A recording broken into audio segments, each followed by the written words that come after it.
if you are a male or a female character. This is the first task done, and we will now need to head to Etc. So let's exit the castle.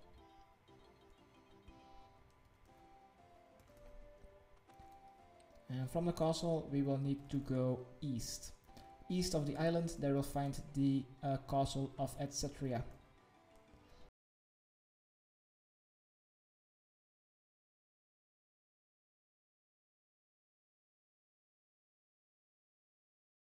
Once you've exited the castle grounds, just follow the path and you will reach the castle. Just keep going east.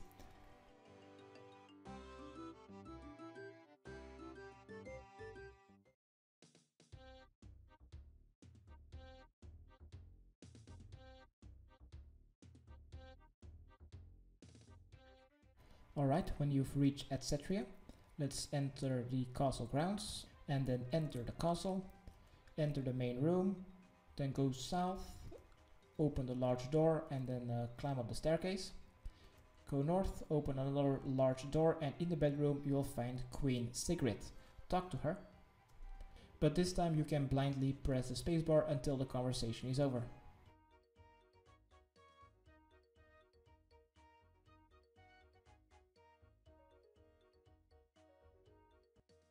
Once it is over, let's return to King Vargas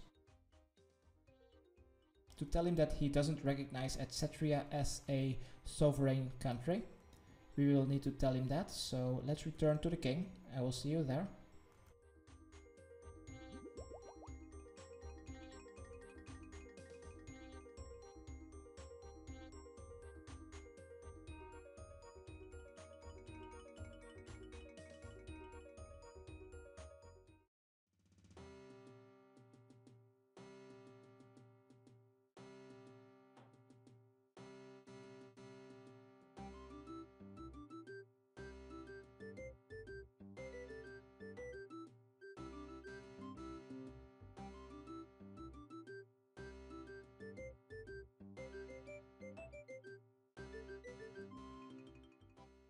Alright, when we have returned to the throne room, let's talk to the King Vargas.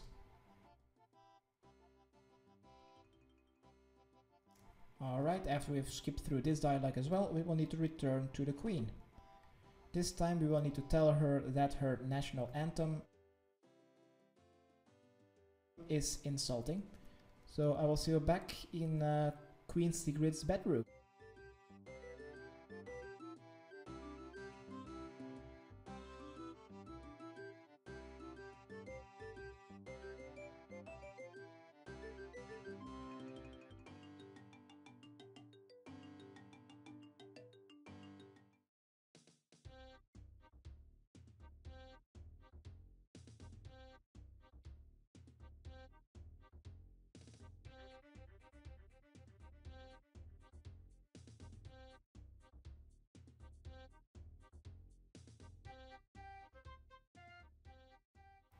Alright, when we've returned, let's talk to Sigrid.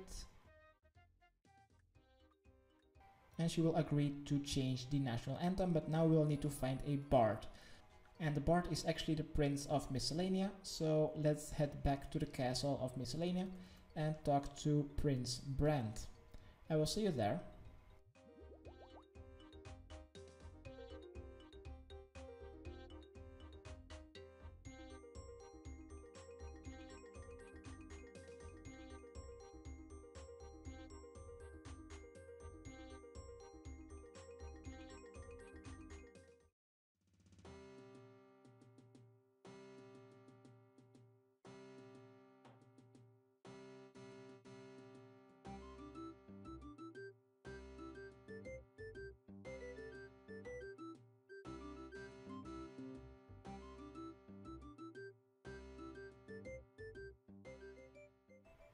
Alright, next to the throne room, let's talk to Prince Brand. Just skip through the dialogue and he will give you an awful anthem. Let's enter the throne room and we will now need to talk to Advisor Grim. And he should change the awful. Just exit the conversation by clicking on the floor, for example, and the awful anthem has been replaced by a good anthem. Let's give this to the queen.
Alright, when we've returned to the queen, let's give her the good anthem and she should give you a treaty.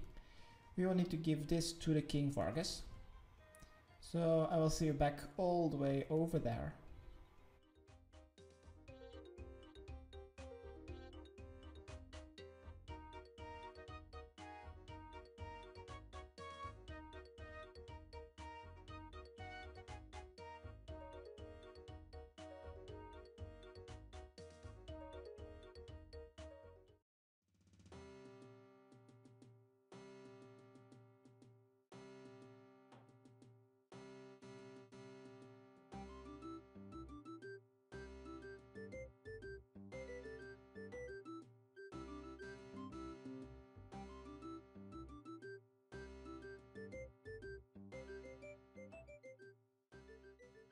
Alright, open the throne room door, talk to King Vargas.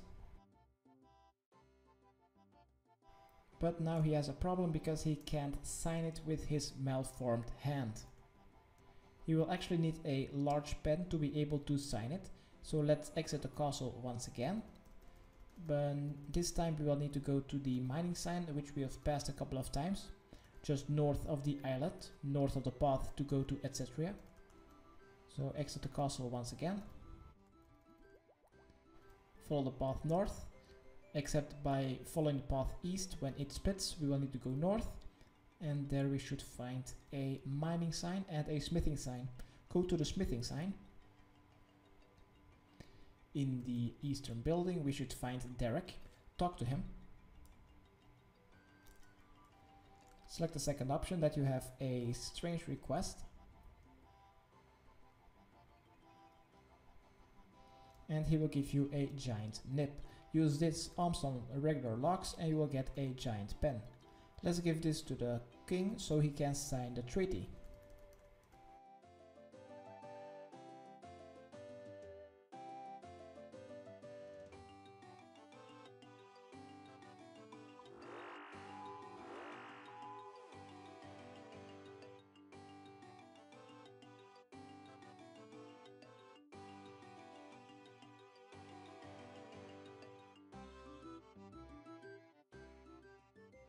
Alright, return to the throne room. Let's give him the giant pen.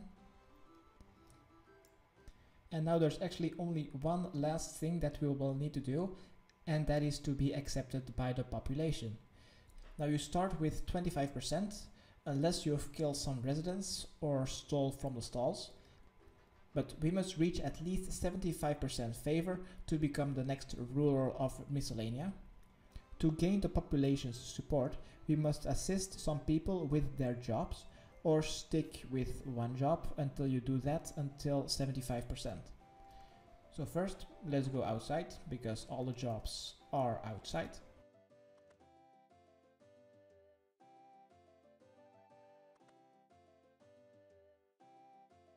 And let's exit the castle.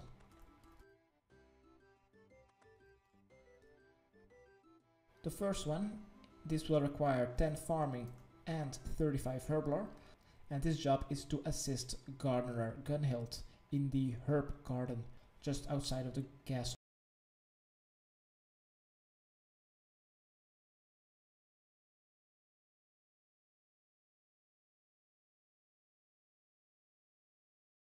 walls. If you talk to her, if you don't have a rake, select the second option, what do you have for sale? And I'd like to have a rake, and she will sell it to you for 15 GP.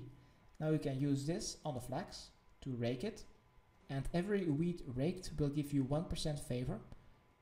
But the problem is that after raking 3 wheats, you will need to wait for the wheats to respawn before you are able to rake it once again, or you could try to hop some worlds.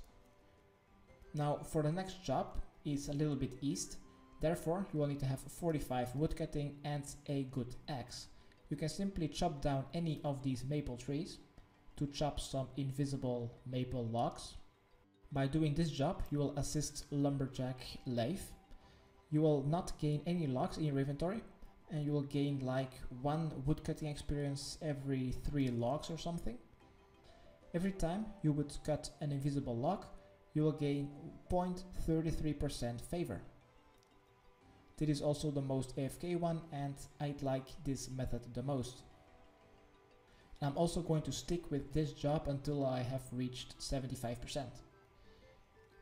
Now for the next 2 tasks, I'm going to show it on my minimap while I am cutting some maple logs. The next task would be a little bit more east on the fishing docks. There you will need to assist the fisherman Frody by catching either tuna and swordfish with the harpoon or fishing lobsters. You will gain 1% favor for every fish that you have caught. And then the final job that which you can assist to gain some favor is north of the island. East of Derek at the anvil sign you will find a mining sign. Here you will need to help miner Magnus by mining coal. Every coal that you have mined will grant you 0.75% favor. Now you can continue doing one task, or all 4 of them, why not, until you reach 100% favor. If you reach 100%, the helping NPC should mention that you've done enough. To know how much percentage that you have at the moment, you'll have to go to Advisor Grim and he will tell you. I've put a timer on the screen to tell you when I'm done gaining the population's favor. After we have enough favor, just simply return to the king and you've become the next ruler of Miscellanea. Also completed this quest.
All right, it is 10:42 on the East Coast, also at the White House, where they might be asking this question: do you know where your job is?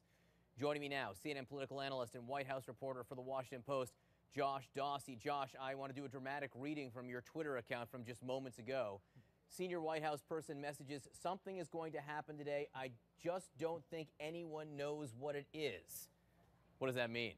Reading my Twitter might be dangerous. No, there are lots of people whose job do not seem safe in the White House. Several members of the cabinet, from David Shulkin at Veterans Affairs to Ben Carson to Ryan Zinke, all sorts of members of the cabinet we've written about who the president's frustrated with.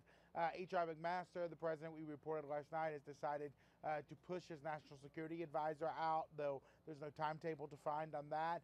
And there's been a lot of speculation on Chief of Staff John Kelly and whether he is safe for the long term. The president right now is a time of upheaval. Obviously, on Tuesday, he fired his Secretary of State via tweet. His personal aide was walked out of the building, was actually escorted out of the building by the Secret Service and pushed out. His communications director left recently. His top economic advisor quit over tariffs and some frustration with the president. It's a time of great upheaval in the White House, and our sense from talking to people in the building and close to the building is that there's more of that to come. So, Josh Dawsey, your specific reporting in the Washington Post, and I think this is important because the verbiage is the president has decided to push out H.R. McMaster, the national security advisor, and no one at the White House disputed that, did they? No, we took our reporting to the White House hours before it was published, told them what we planned to report, how we would describe it. There was no pushback from the White House. Then after the story published last night, you saw a tweet from Sarah Sanders where she didn't directly contradict the story, but she said they have a good working relationship and no changes are expected for now. We still are under all impressions that the president wants to remove his national security advisor, and that has not changed. Lovers of the Washington Post and history will know that Sarah Sanders issued what is called a non-denial denial about your story last night. You said the president has decided to remove H.R. McMaster, never denied that. One other quote from inside your story, very quickly, if I want you to comment on. The mood inside the White House in recent days has verged on mania. What does that mean? Well, when you see, like on Tuesday, the president decides to fire his Secretary of State via Twitter. If you're a senior White House official, how do you handle that? You know, it's a top diplomatic post in the government, one of the highest ranking jobs in the United States government, and he decided to just push a tweet out firing him. You know, you have the Mueller investigation that's kind of homing in on the White House, a lot of frustrations there. You have a lot of personnel changes, and you have a president who has decided he's going to do things his own way for now and is not listening to those around him. So there's kind of a mix in the White House of some just resignation to this is what the reality is for now. The president is doing a bit of a reshuffling, a bit of a reset, or maybe he's doing things entirely differently and is just not telling anyone. I mean, this is a perfect example. Earlier this week, we reported Larry Kudlow was going to be his new economic advisor. The president later confirmed that, but he gave the job to Kudlow before he told others on the staff what he was doing. He's kind of a one-man band at times. I get the sense, Josh, you're not going to get very far from your keyboard today. Get ready to keep on working. Appreciate it. Josh Dawsey, thanks so much. Thanks for having me. So did Vladimir Putin call for that nerve agent attack? Did he personally call for it? The UK thinks so. Stay with us.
This isn't an energy drink, it's actually just the...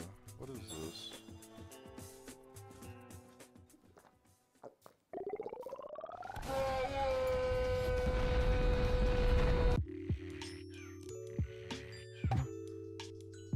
Hello there.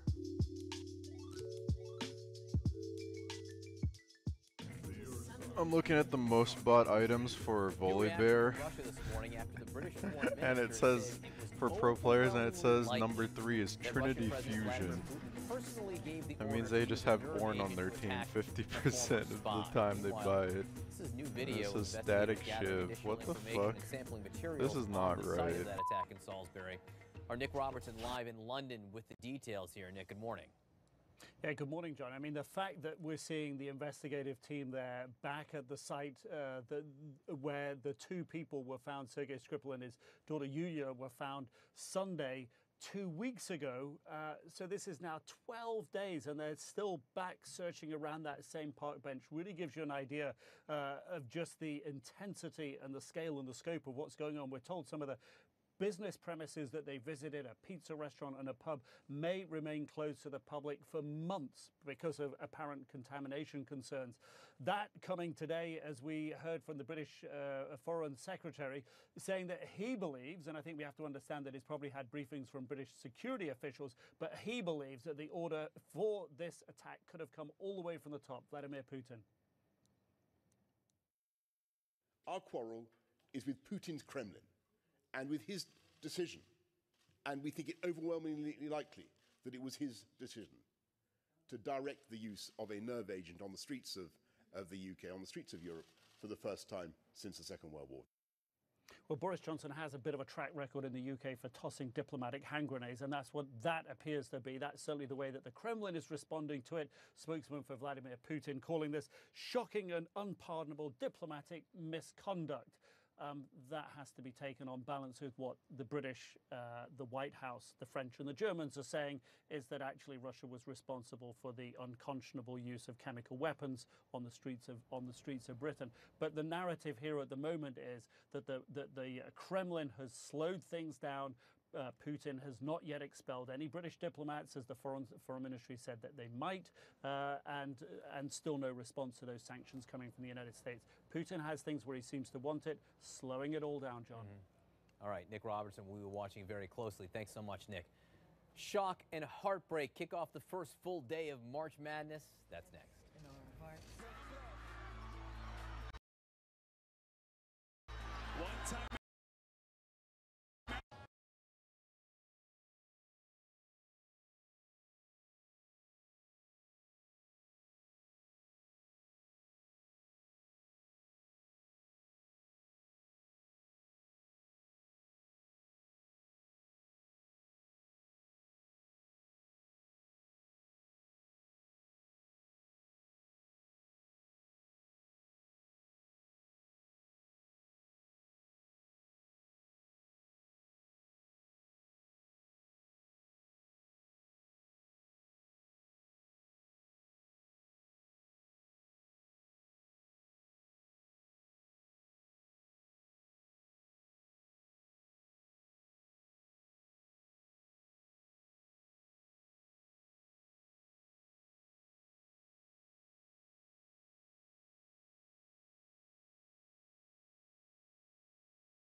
And the stats requirements are 40 Slayer and 40 Agility.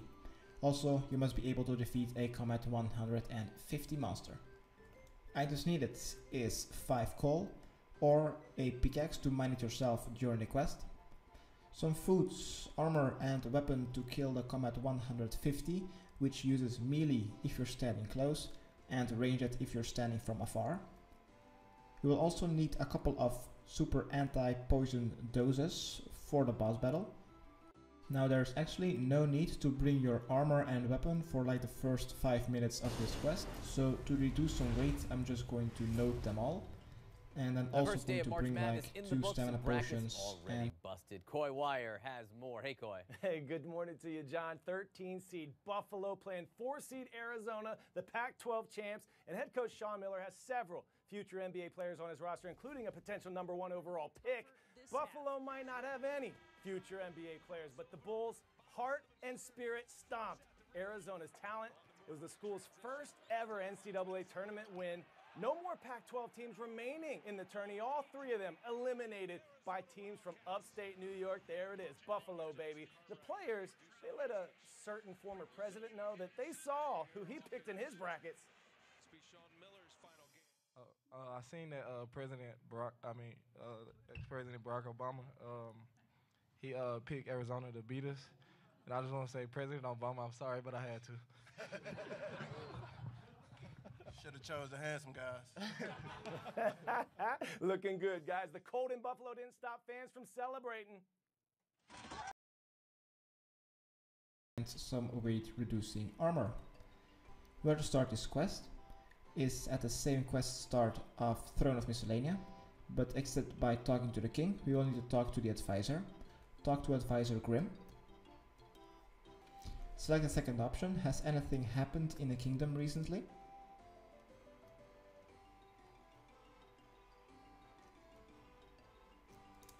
Select the first option. Very well, I will sort it out. Alright, now we will need to talk to either Princess Astrid or Prince Brand, whichever the NPC has decided to marry you in the Throne of Miscellanea quest. So for me, I was a male character during that quest, so I will have to talk to Princess Astrid.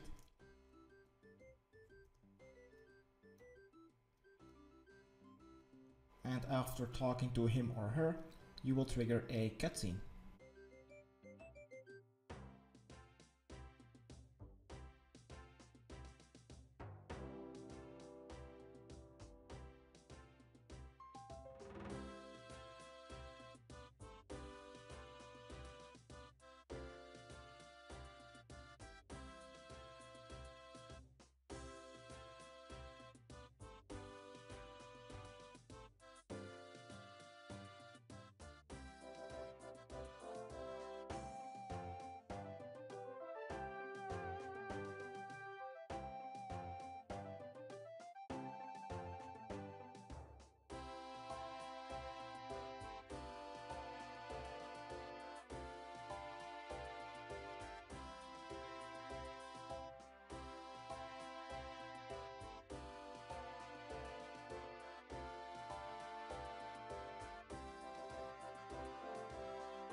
Alright, when the cutscene is over, we are back in the throne room. Here, we will need to talk to King Vargas.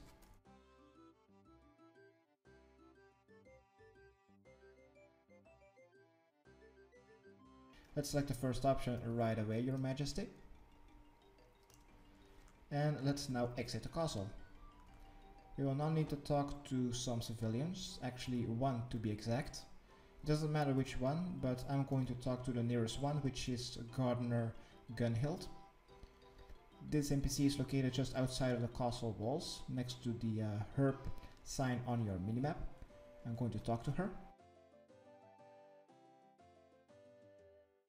And she will say that the Etcetrians has stolen some goods. Next, we will need to run to Etcetria to talk to Queen Sigrid.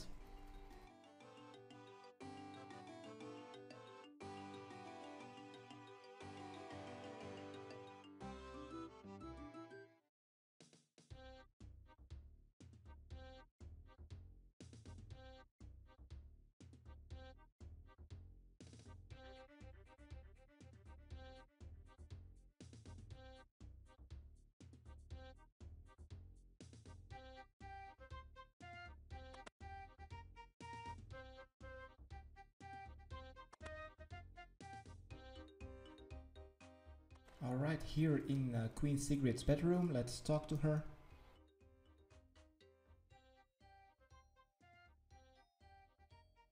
Select the first option, of course, it is my duty. And let's now also exit this castle, and we will now need to talk to one of the Etcetrians. The nearest Etcetrian should be near the Teaks. The Teaks are just north of the castle. Here we should find a couple of NPCs. The nearest one is Moldov. Let's talk to him.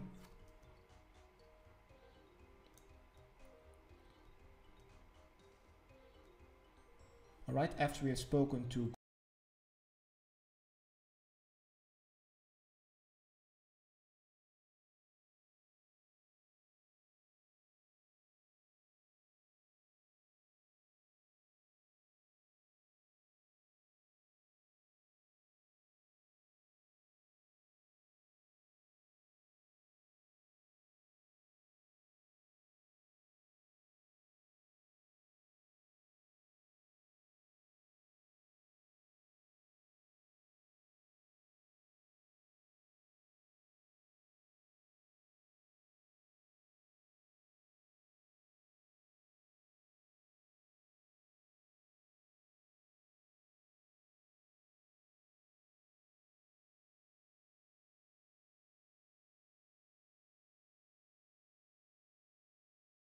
Gondolf, let's return to the Queen.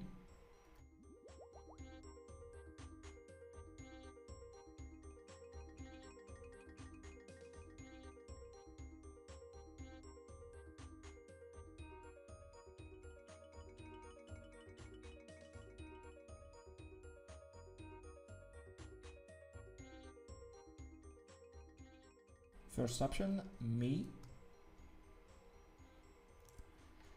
Alright, let's go back outside. I will now need to go to the bank of Etcetria so we can prepare for the boss battle. This bank is just located east of the Teaks, so just follow the path north again and just east of the rare tree sign, there you should find the bank sign. Go to the bank and we will now need to grab our armor and weapon and at least a couple of doses of anti-poison. And also we will need to unnote our 5 coal. So first I'm going to take 5 coal. Going to unnote my armory.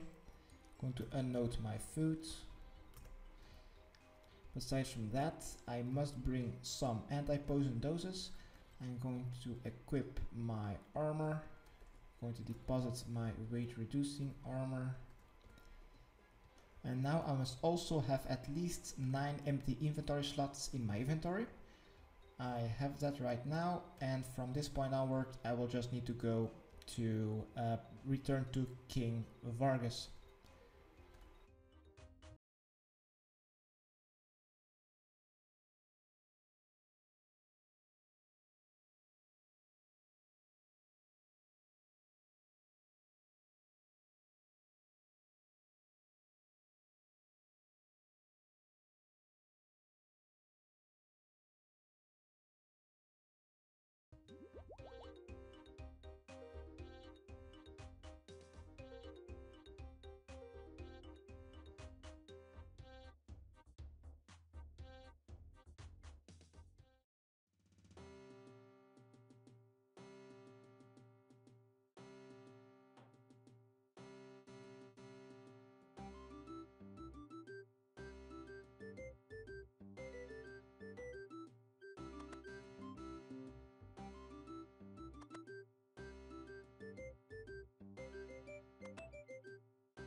Alright, once we have returned, let's talk to the king.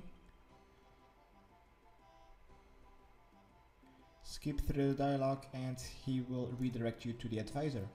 Let's talk to Grim. Select the first option, that the king has asked me to talk to you. Alright, and now the advisor will tell you to go to the docks. So let's exit the castle, and now we will need to go east of the maple trees to the fishing docks.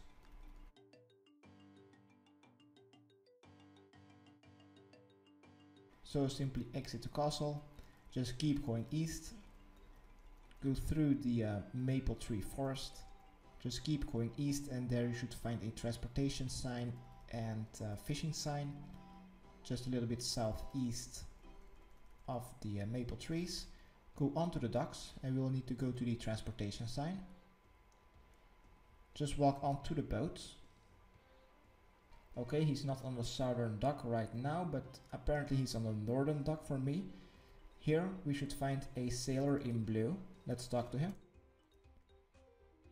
Select the second option. I am looking for a sailor. Just skip through the dialogue and he will mention the kids from Releka. Next we will need to return to King Vargas, so he will give us access to the dungeon underneath Miscellanea.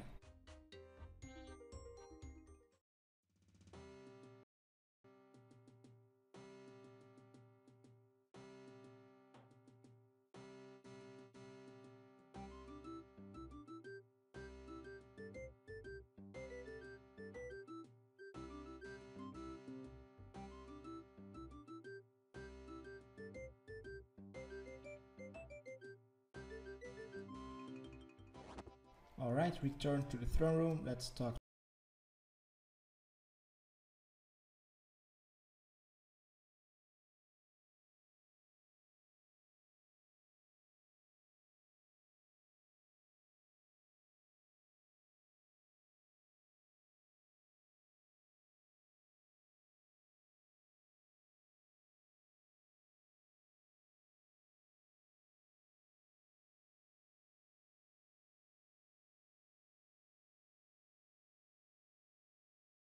To the king.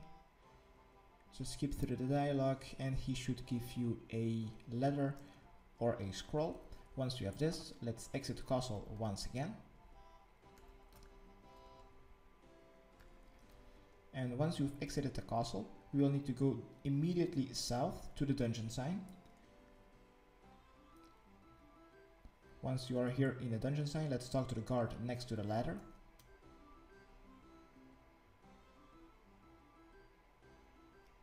And he will take the scroll. Let's climb down the ladder. And we will now be in an underground village. Let's go east. East of the village, there should find an inn sign. Let's enter this inn. And inside we should find Donal. Let's talk to Donal.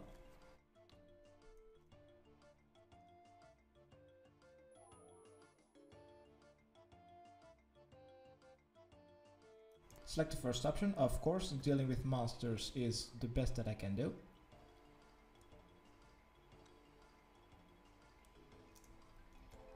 And he will give you a mining prop.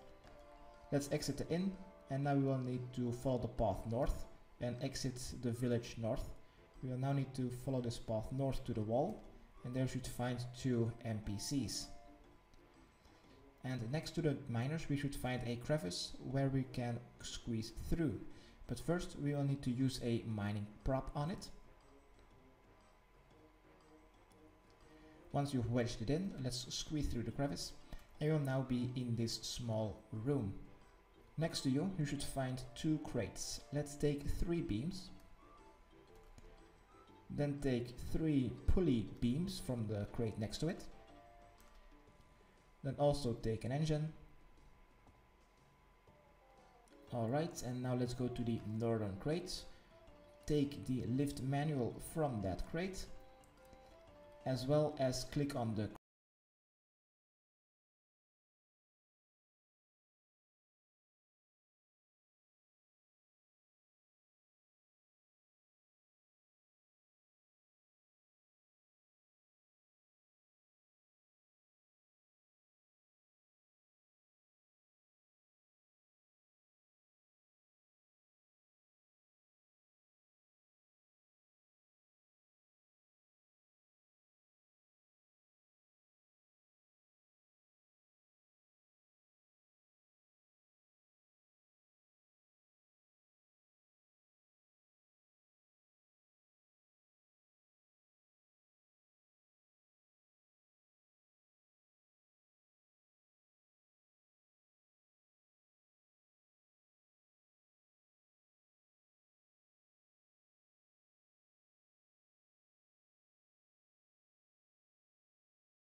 crate itself to take 2 ropes.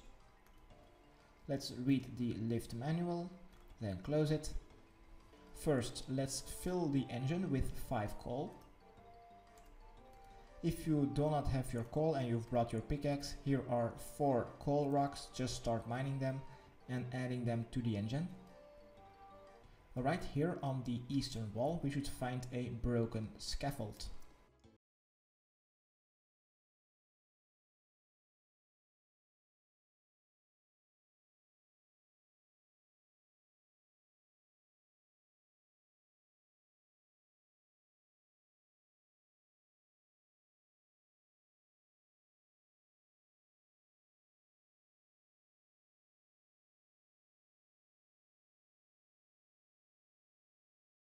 With 5 coal. Then also take an engine. Alright, and now let's go to the northern crate. Take the lift manual from that crate, as well as click on the crate itself to take 2 ropes. Let's read the lift manual, then close it. First, let's fill the engine with 5 coal. If you do not have your coal and you've brought your pickaxe, here are 4 coal rocks. Just start mining them and adding them to the engine. Alright, here on the eastern wall we should find a broken scaffold. Let's use a pulley beam on the broken scaffold. Next, let's use a regular beam on another pulley beam to extend it. Then extend it once again by using another regular beam, and you will get a longer pulley beam. Let's use this on the scaffold. Then also use the last pulley beam on the scaffold again. And it looks stable right now. Then use a rope on it. Next, go a little bit north and use your last beam on the platform. Then just 1 square south of the platform we should find a engine platform. Let's use our engine on it. And now be sure that you have still 1 extra rope in your inventory and use the platform lift. Once you are on the 2nd floor, let's take the plank, go a little bit south and enter the tunnel in the eastern wall. Alright, now let's just go through the tunnel, and now we will need to try to find some fire remains. Apparently in the first part there are none. And now we will need to cross this river. Just turn your camera a little bit north and let's use our rope on the rock above us so we can swing across.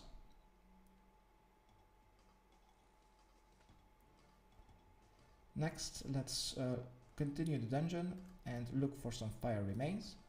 Search them and you'll find a burned diary. Let's read it. And let's now continue through this dungeon. Now we'll find some rocks. Let's use our plank on the rocks. And just do this until you've crossed this river as well.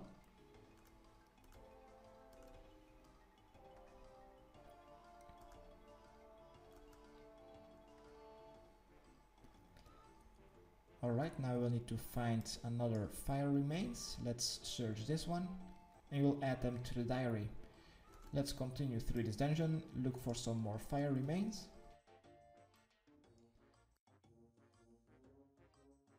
Alright, there's one in the northeastern corner. Let's search it to add the pages to the fire remains. But don't go too quickly south, because here are some steam vents. Do not walk across them, because then you will take damage if you do. Also, stay away from the walls, since there are falling rocks that will also hurt you. So simply cross this vent field by not crossing them, and let's look for some more fire remains. Add the diary pages to the diary, and let's look for some more fire remains.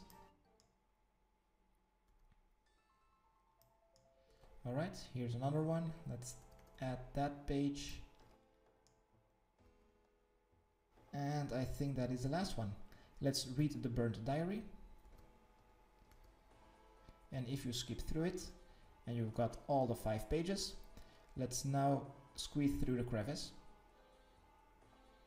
If you're not unable to go through this crevice, this means that you have not added all the pages in the diary.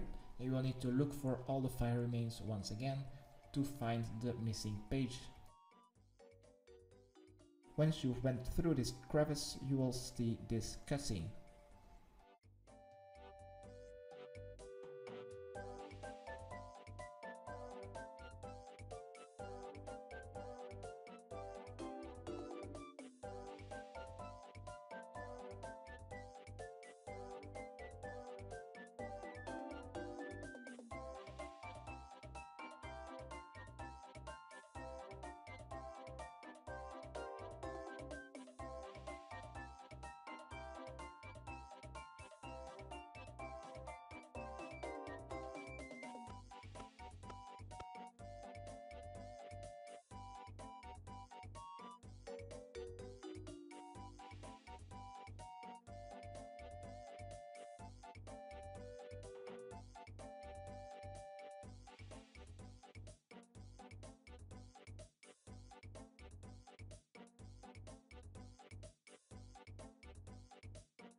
Alright, once the conversation with the teenagers is over after the cutscene, let's follow the path and now just ignore all these snake hatchlings of level 62 and level 90 because they are unaggressive. Just follow the path until we reach another crevice. Once we reach this crevice, it is time for the boss battle and pretty much complete this quest. Okay, I have reached the crevice. I'm going to drink a super anti-poison potion and I'm also going to use protect from missiles and then I'm going to go through the crevice. This will spawn the level 149 monster. I'm going to attack it with melee and then I'm going to change my prayers to melee. And now I can simply kill this creature.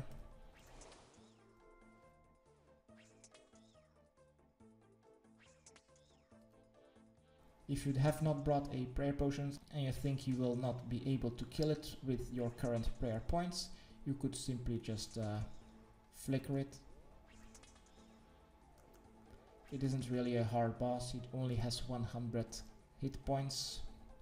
Alright, once the boss is dead, let's pick up the random monster drop, the big bones and surely the heavy box. This is the stolen goods of both of the kingdoms. Let's now return through the crevice. And now a guard will talk to you and we'll see a light with a rope.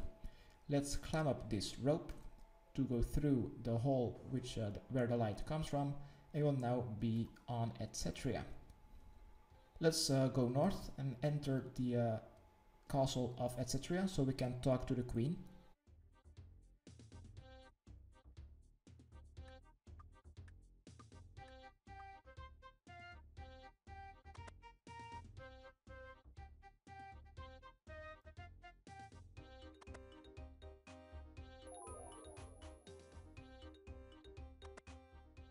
Alright, let's talk to Queen Sigrid.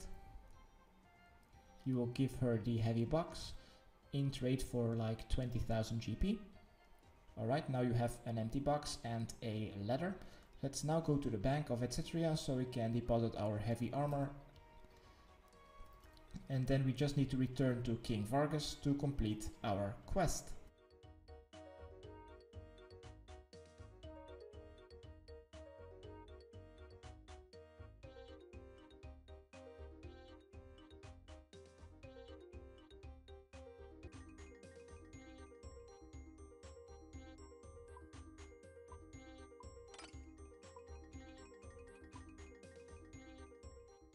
Here at the bank, I just deposited all my armor. I'm going to take my weight reducing armor and my teleportation method out of here. And besides from that, I might as well just bank all my foods, and I'm going to go to King Vargas.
Smashing tables for the Bulls just like they do. Bills at the student center on campus or at the bar standing on top of pool tables. Even former President Obama tweeting his love for the team, and Sister Jean saying that he had faith in his pick. That was their first tournament game in over 30 years, John. You know, I don't care I didn't have that game. Sister Jean, she's the best. All right.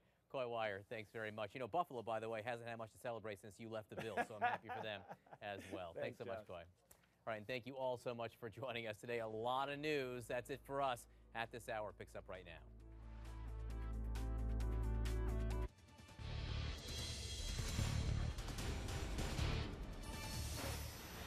Hi there, I'm Brianna Keeler in for Kate Baldwin. This morning, the Trump administration is awash in reports of a cabinet shakeup and high-level officials being shown the door. In the words of one source close to the White House, everyone loves a season finale. The latest insider facing the prospect of an apprentice-like firing is National Security Advisor H.R. McMaster, and he is not alone. A source close to the White House says the president is considering other moves as well, keeping in mind the week began with the president and the basic infrastructure of the U.S. Well, I mean, I think this is a very serious threat. We have known for a long time about the cyber capabilities of our enemies, and we have developed our own capabilities, of course. But what's very important is that an adversary like Putin's Russia understand the consequences of ever doing that, to be sure that they understand that that will be met with a tremendous response, that we take this threat seriously, that we understand it. And so that's why I've been so disappointed in the president's general response to Russian aggression and Russian interference in our campaign, the presidential election, and other Russian actions, because the first thing we need is a strong national statement from our president saying this will not be tolerated, and then a willingness to work with our allies and our partners to develop a really comprehensive strategy to combat it. So I hope this is the beginning of the president taking this threat seriously, understanding that Putin and Russia are not friends of the United States. They are adversaries. They see Western democracies as a direct threat to the dictatorship that he leads. And we need to understand that threat and respond appropriately. I want you to listen to what the press secretary said yesterday. She was asked a direct question about Russia, and here's how she responded. Is Putin, in simple terms, is Putin a friend or a foe of the United States? I think that's something that Russia's going to have to make that determination. They're going to have to decide whether or not they want to be a good actor or a bad actor. I think you can see from the actions that we've taken up until this point, we're going to be tough on Russia until they decide to change their behavior. Do you think she should have responded to that differently, Congressman? Absolutely. I think, look, Russia under the leadership of Vladimir Putin has made it very clear it's an adversary. It interfered with the American presidential elections. It's sowing discontent in other places around the world. It has engaged in cyber attacks, a whole number of things undermining the interests of the United States around the world. I think what she should have said is, look, they're an adversary. They're engaged in very aggressive and dangerous behavior. And she could also recognize that there are places in the world that we're going to have to figure out ways to work with them, and the issue of North Korea and in Syria. So it's complicated, but no one should be mistaken that Putin and Putin's Russia is engaged in actions which are adversarial, which undermine interests of the West and interests of the United States, and we have to confront that. And they need to hear directly from the president and his administration that we take this threat seriously, that we understand the comprehensive nature of the threat of Putin and Russia, and that we're responding to it appropriately. There should be no question about that. You make it very clear that hearing from an agency or, even a cabinet member, someone besides the president, for you, it's so clear that it has to come from the president when it comes to him voicing.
Hi, and welcome to my guide. Today we're going to do the quest Scorpion Catcher. There are no quest requirements, but you will need to have completed the mini quest of Alfred Grimhand's Bar Crawl. Skill requirements 31 prayer. Items needed: a dusty key or have 70 or higher agility. If you have neither, you will need to have some food, armor and weapon to kill a combat 40 in the middle of the quest to get the dusty key yourself. Also a anti-dragon fire shield, a anti-poison potion of at least one dose, one teleportation method to Taverley Dungeon, I will be using Falador, 2 teleports to Camelot, 1 teleport to Barbarian Village, I will be using Varrock, 1 teleportation method to the Barbarian Agility course, I will be using a Game Necklace charge, and then lastly a teleportation method to the monastery near Edgeville. I will be using a Glory charge for that.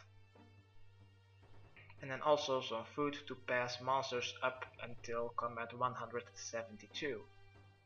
And because we don't need to kill anything during this quest, maybe some weight reducing armor and some stamina potions are helpful. Now, where to start this quest? Right here, just a little bit southeast of the Ranging Guild, northwest of the Legends Guild, south of Sears Village. Here are some magic trees. Enter that building and climb up the ladder.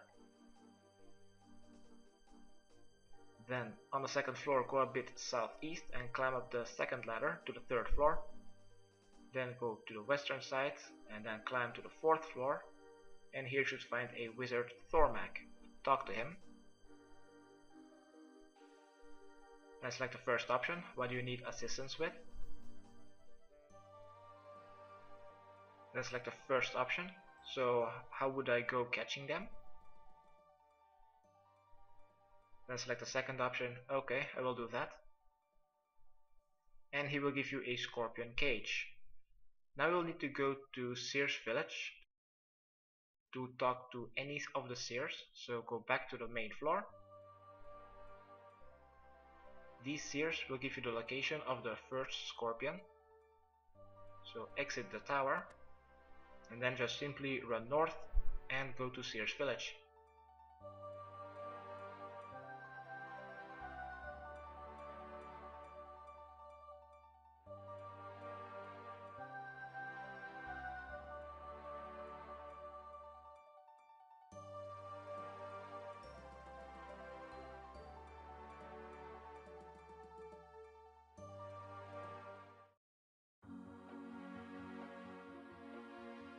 Alright, when arriving in Sears Village, they should find a couple of Sears. It doesn't matter which one you talk to, just talk to any of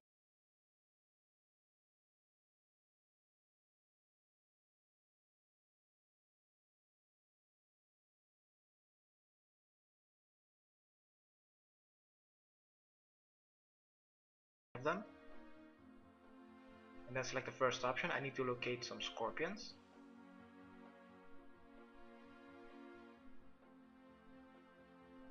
You will say that he will look into the mirror. You will get some console logs in your chat box. Then he will see a scorpion between some poisonous spiders and greater demons. This means you will need to go to the Taverly dungeon. So teleport yourself to the Taverly dungeon. I will be using a Falador teleport and then I'm going to go west. If you don't have 70 agility and you don't have a dusty key with you, you will need some food, armor and weapon. If you have one of those, be sure that you have a anti-dragon fire shield and a super anti-poison potion of at least one dose. And maybe some stamina potions are helpful. Next, go to the Taverly dungeon.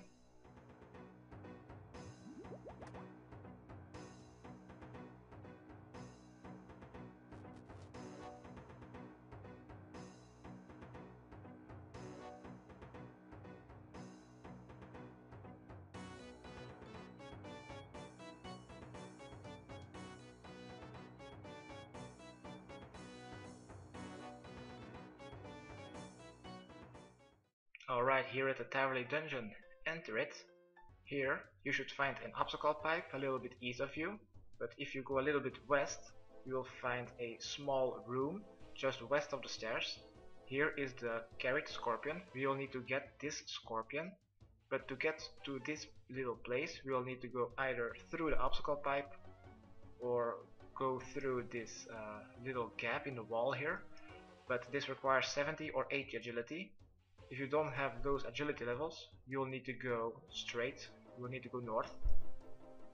Then just open the prison door, spam clicking the prison door, and then just quickly go through, open the gate, just keep going east.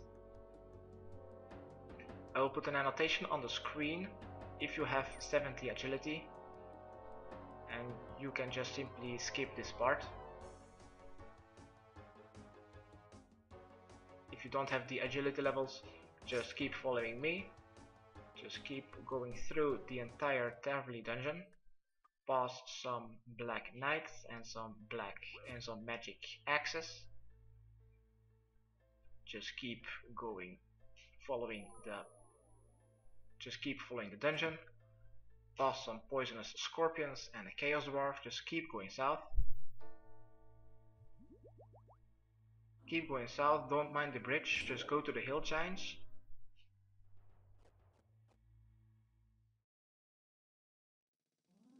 And then just simply go to the Black Knight's hideout. When you're there, go more south, enter the big room, And then when you've opened the two large doors, go east. Keep going east and you'll see two prisons. You'll need to talk to one of the prisoners, but to be able to enter the prison, you'll need to attack and kill the jailer. So do that and you will get the prison key.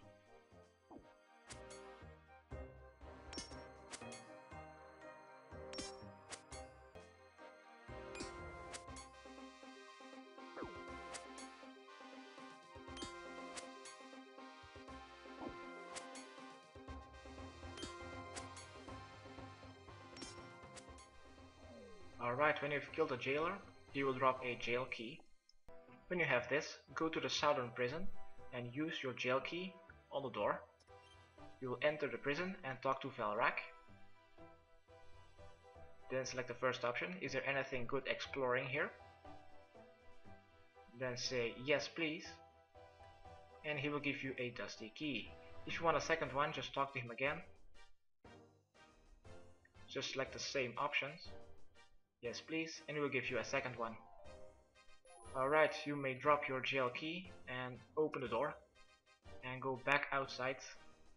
Just keep going west and go back to the hill giants outside the hideout of the Black Knights.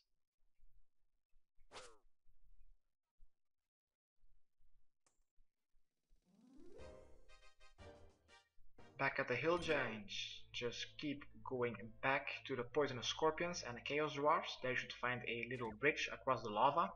Cross that bridge west and then follow the path north. Just keep going north until you find some lesser demons and a gate on your northwestern side. Right here at the gate, use your dusty key on the gate. You will go through. Then simply go further west, pass some baby blue dragons and some motherly dragons. Just pass all the dragons, then go south. Just keep following this dungeon.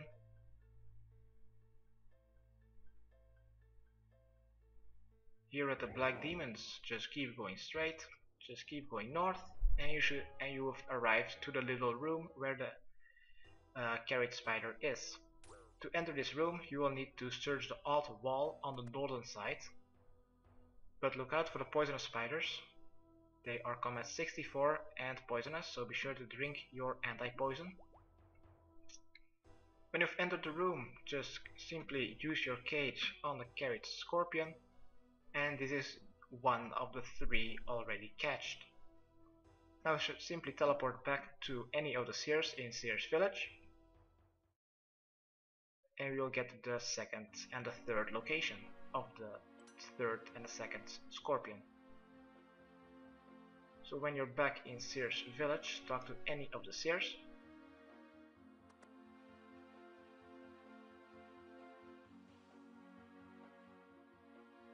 And he will tell you the locations.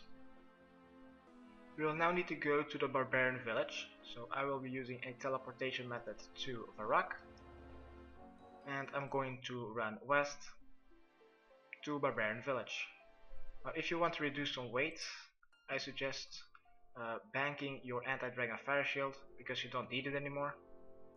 Same as for your dusty keys. And then just simply run west to Barbarian Village.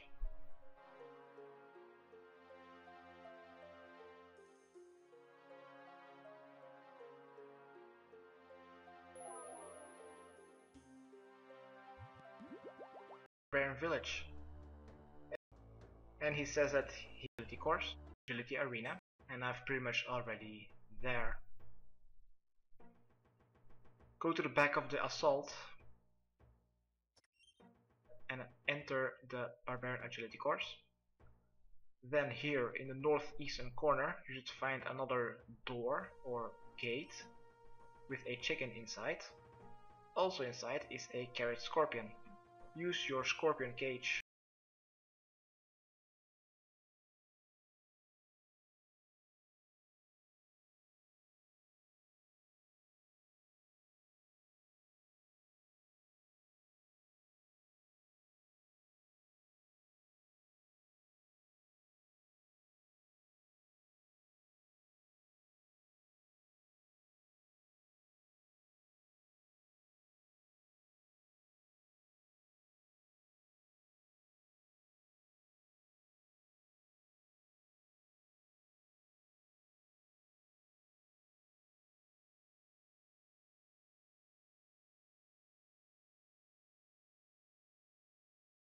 on the carrot scorpion, and you've got with a chicken inside. Also inside is a carrot scorpion. Use your scorpion cage on the carrot scorpion, and you've got your second one. Now we don't need to go back to the seer to get the third and last location, because we already know the third one, which is in a monastery near Edgeville. So I will be using a glory charge to teleport myself to Edgeville.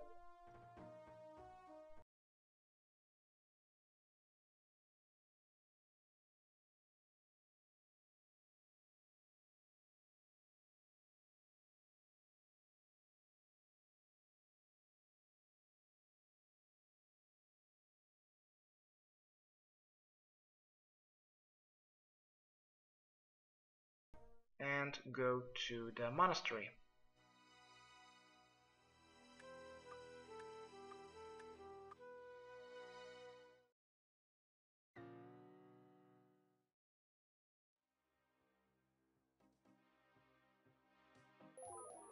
Alright, when you are at the two fountains inside of the monastery, enter the eastern wing and then go south.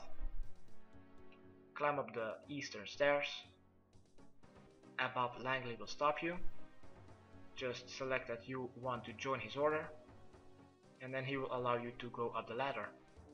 Inside, just open the door a little bit north, and next to the monk robes you should find a carrot scorpion.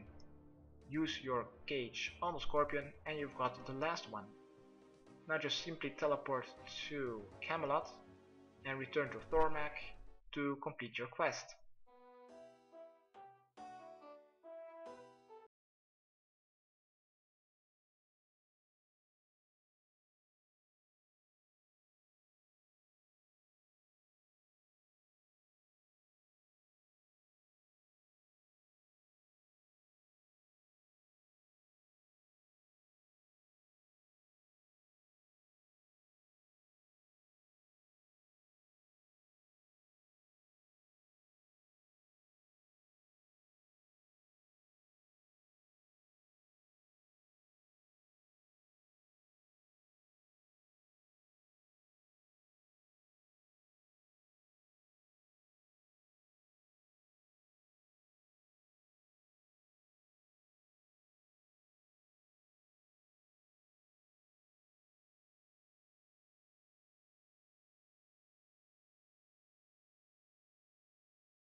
The skill requirements are 30 craft,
crafting, thieving, rune crafting and Slayer. The items needed are a chisel, between 10 and 30 essence of any kind, a swamp paste, a comorb if you've kept it after the wanted quest. If you've destroyed it, you will get it back for free after talking to Sir Tiffy, but therefore you will need 1 extra inventory space. Also, you will need access and teleport to the mine. I don't want to use, and next we should also bring along and take the glider in El Carrot. Besides that, go to Witch, walk on top of, go east,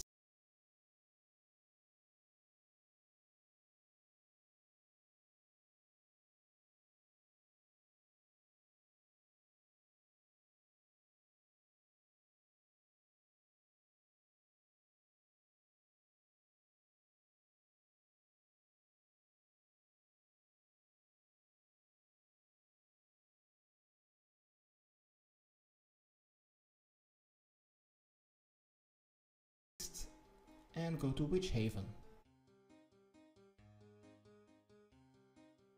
Witch Haven is just located east of Ardoin. Just keep going east until you see the quest start of Seaslug. Just enter the village and keep going east until you see a fishing shop sign. From there, go a little bit north and you'll find a small dock. Walk on top of it and talk to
call O'Neill.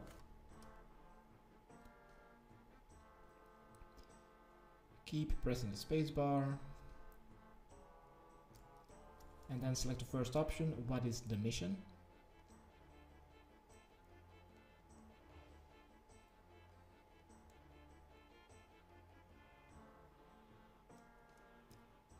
Next, select the third option. What are the important people in Witch Haven?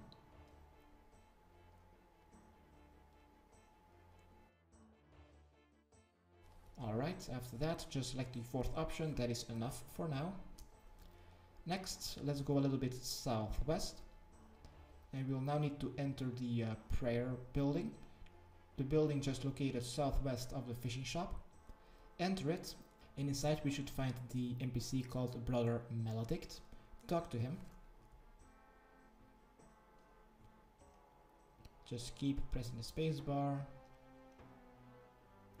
And then just select the fourth option. That is enough for now. Next, let's go north and go to the quest start of Seaslug. And here we will need to find Hogard, the most northern NPC with a green shirt.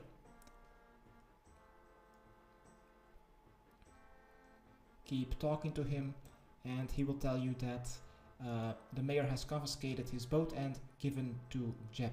So now let's go a little bit southeast to the most northwestern building of Witch Haven.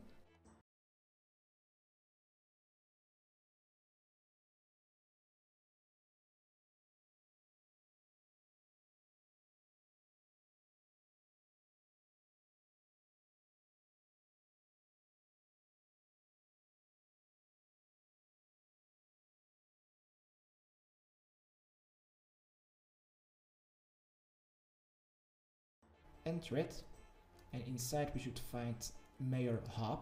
Talk to him.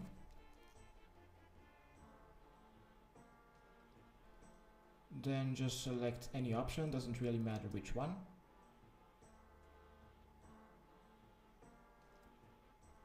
And doesn't matter which option you choose, you will just mention Saradomin and then he will act suspicious. Next, then just select the fourth option, nothing at the moment, thanks. Wait a second and Seventh will talk to you. There's something fishy about the mayor, so be sure to stand next to him and scan the comorb.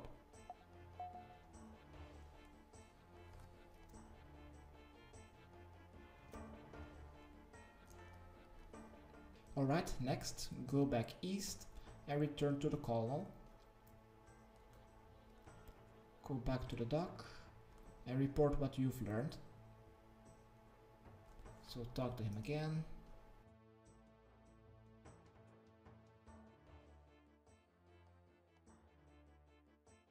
Then just select the fourth option again, that's enough. And let's go southwest. We'll now need to enter the Witch Haven dungeon. Now there are aggressive hobgoblins of level 28 I think, so if you have very low hit points and or defense, maybe bring some food or use protect for melee. Just go west of Witch Haven and then just between the bridge to go to Ardoin and Witch Haven you will find the dungeon sign. Enter the old ruin entrance and on the eastern wall you should find a little red line which implies it is a gate or doorway. Go towards it and you should find a wall which you can push. Push it to make an entrance and go through the opening. Next, go a little bit southeast and you should find a shortcut sign. Try to go through the shortcut if you have high enough agility. If you fail, just simply try again. I've tried to look up which agility level is required to go through the shortcut, but I haven't found it. So please tell me in the comments below if you are not able to go through the shortcut and what your agility level is. Apparently at 45 I can go through, but if you can't go through, just simply follow the tunnel and you will end up at the same place. From here, just continue going north. Follow the dungeon north until you find a red dot and a yellow dot next to a wall. Now turn your camera south and you should find some imposing doors. Try to stand next to them, do not try to open, and Seventh will talk to you. If you try to open the doors by maybe misclicking or something, you will take 5 damage. Now after you've spoken to Savant, scan the comorb, which she asked you to do. Skip through the dialogue and you will get the door transcription. But Seventh isn't able to translate it, so therefore we'll need to go to Jorl. But first, let's pick up the dead sea slug, which is lying on the ground. Then wait a second and Seventh will talk to you. Just skip through the dialogue and she will start scanning it. Next, to go to Jorl, I suggest you to teleport yourself to the known stronghold. So either by going via the Slayer ring, via the tree spirit, pretty close to the Ardoin Cloak 1, or by via the glider in Duel Arena.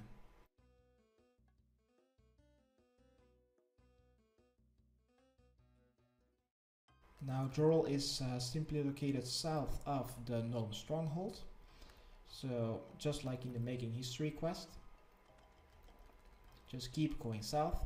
And just southwest of the entrance to the known stronghold, there you'll find the outpost and Jorl. I will see you back when I am at this outpost.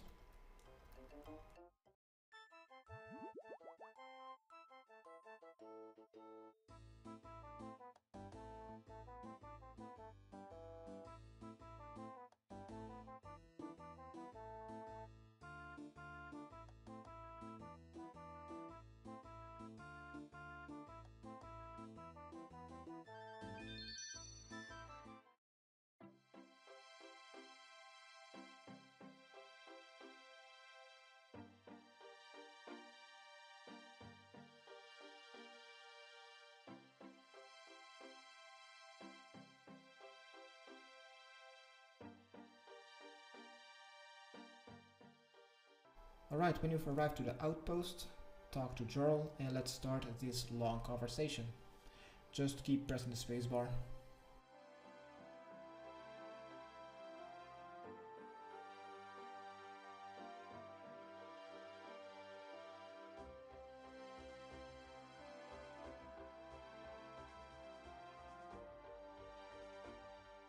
Alright, after the conversation is over, wait a second and Seventh will talk to you some more. Just skip through this dialogue also. And after we have talked to Savant, we should return to Witch Haven. So let's use our second Arduino teleport. Let's go back east and return to the colonel on the Witch Haven docks.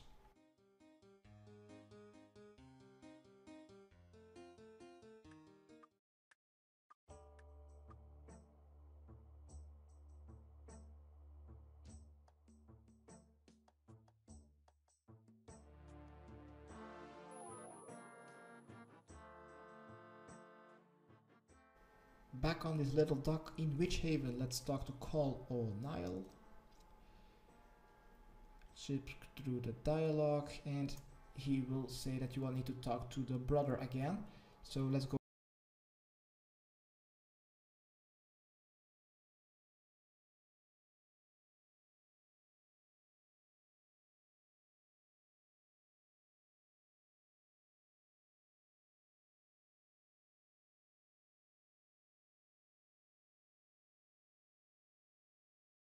Go back to the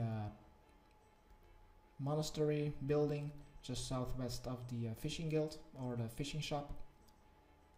When you approach the door, you will see a short cutscene.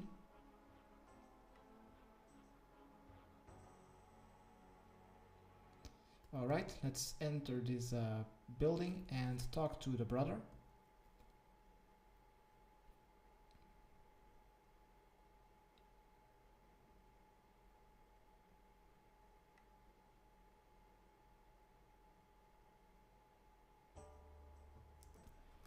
Now he will say to get more information about the imposing doors in the Witch Haven dungeon, we will need 3 pages.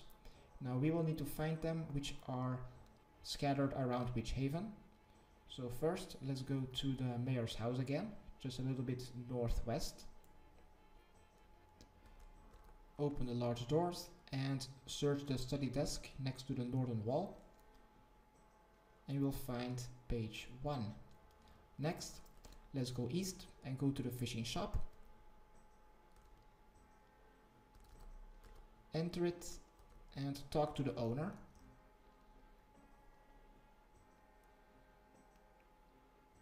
Just skip through the dialogue and he should give you page 2. Next, exit the shop and go north. We will now need to go to Call O'Neill to get the 3rd page. Just keep skipping through the dialogue. And he should give you 3 fragments, which is the 3rd page. Now you want to glue the 3 fragments together to make the 3rd and final page. So try to use a swamp paste on one of the fragments, and 7 will stop you. Once the conversation is over, let's go southwest and return to Hogard at the quest sign of the Sea Slug quest. Next to Hogard, we should find Jeb. We will need to talk to Jeb, so he will take us to the fishing platform. Nice fade outs, and we have already arrived at a fishing platform. From here, go west and go to Bailey in the southwestern building. Enter it and talk to Bailey. Just keep pressing the spacebar and he should transform your sea slug, and he should transform your dead sea slug into sea slug glue. Once you have this, use it on one of the 3 fragments and you'll get this interface. Now this is a little bit random for everyone because the pages could be flipped. Now we just need to arrange the pages so they look like a page. Now on your right side you will find the arrow keys, which are made to move the fragments, and you can also flip them.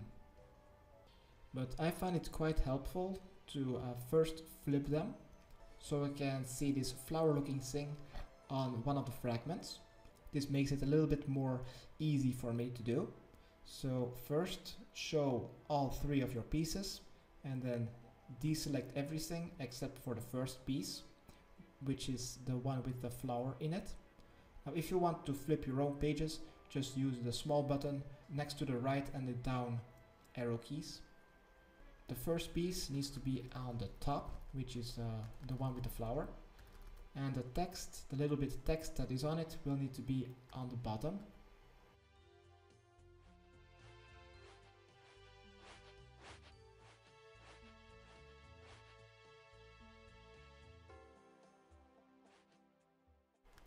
Next, when this looks a little bit in place, let's select the second piece and deselect the first one.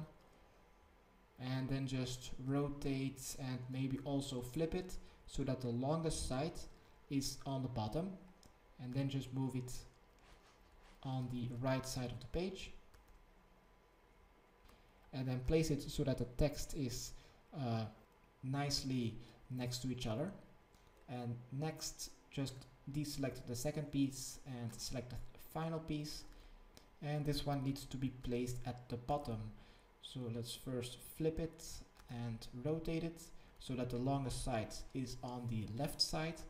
Now we just need to place it on the bottom side of this page and try to fit it in. Look at the text, and once you've done, the interface will close by itself. And now you also have all 3 the pages. Let's read all of them. Close, read, close, and then the final piece, close. And now we will need to teleport to a bank near any of the elemental runecrafting altars or Edgeville. But only Edgeville if you want to use the Abyss, or if your first one will be the Mind altar. Let's use the bank and unload our essence. Maybe grab a full inventory and right click on the page, doesn't matter which one, and shape it into earth, for example. This will either shape your essence into a weird shape, or it will destroy it. Just keep trying until you have a blank earth rune. Next, do the same with air until you have the blank air rune. On page 3, create a blank mind rune, and on page 2, create fire and water rune. Once you have all the 5 shapes once, you don't need your essence anymore, you can simply bang them. And I will just need to take every blank rune to their respective altar and use it on it. Also, in the Abyss you will be skulled, so be sure that you do not bring anything that you don't want to lose. And also bring like a pickaxe. This will be very helpful. Now there's also a possibility that you fail to empower the rune, and therefore you will destroy the essence that you've just created. So be sure that you keep your chisel and your essence and go back to the altar. I will see you back when I've empowered all 5 of my blank essence.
Alright, I've just empowered all 5 of my blank runes.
Next, teleport to Ardoin and let's go to the bank to prepare our boss fight. Now the problem is that the Combat 62 boss is immune to magic and ranged, so be sure that you are able to kill it with melee. You don't need your essence anymore, same as for your chisel and your swamp paste. Aside from that, just bring some melee armor.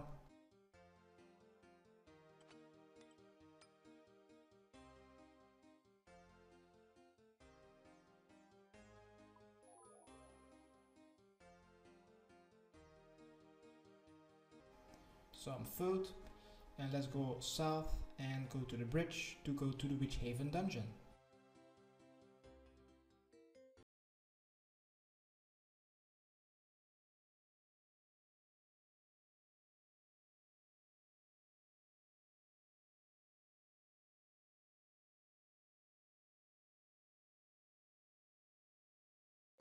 So we just go to the docks to go to the boat to go to Ardoin, and we can simply cross this bridge, and then we've arrived to the Witch Haven dungeon.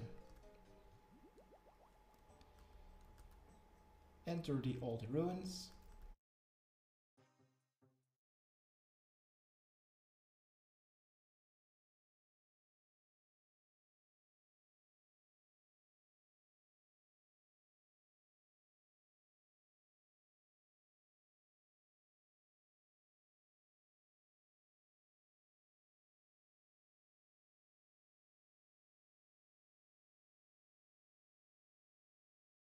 Then just go through the wall opening Also go through the shortcuts.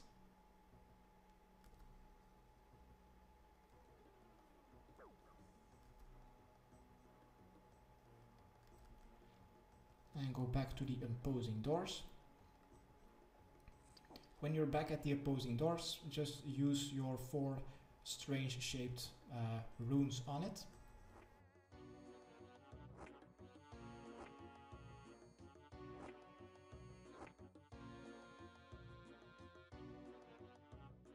When you've used your last rune on it, it will trigger a cutscene.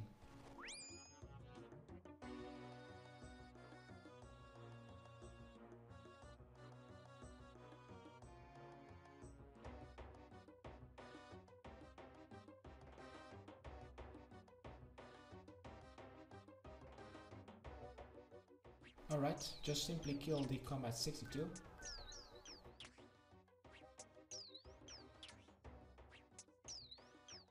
Once you have killed the combat 62 slug prince, the queen or the mother will appear.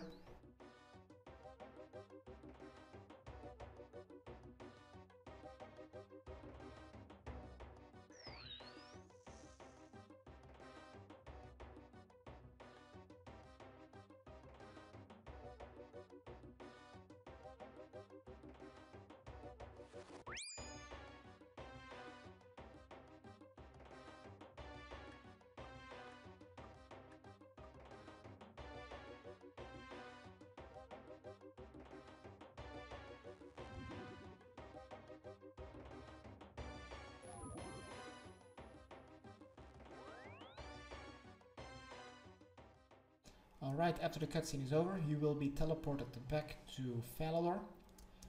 Just skip through the conversation, and now we'll just need to talk to Sir Tiffy to complete our quest.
and welcome to my guide to the quest Spirits of Elite. There are no quest requirements, and the stats requirements are 33 magic, 37 ranged, mining and thieving. All of them can be boosted. Also, you will need to be able to kill 3 monsters of level 75 individually with melee and with the 3 different melee kinds of attacks. So for the items needed,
needed is a slash, stab and crush weapon.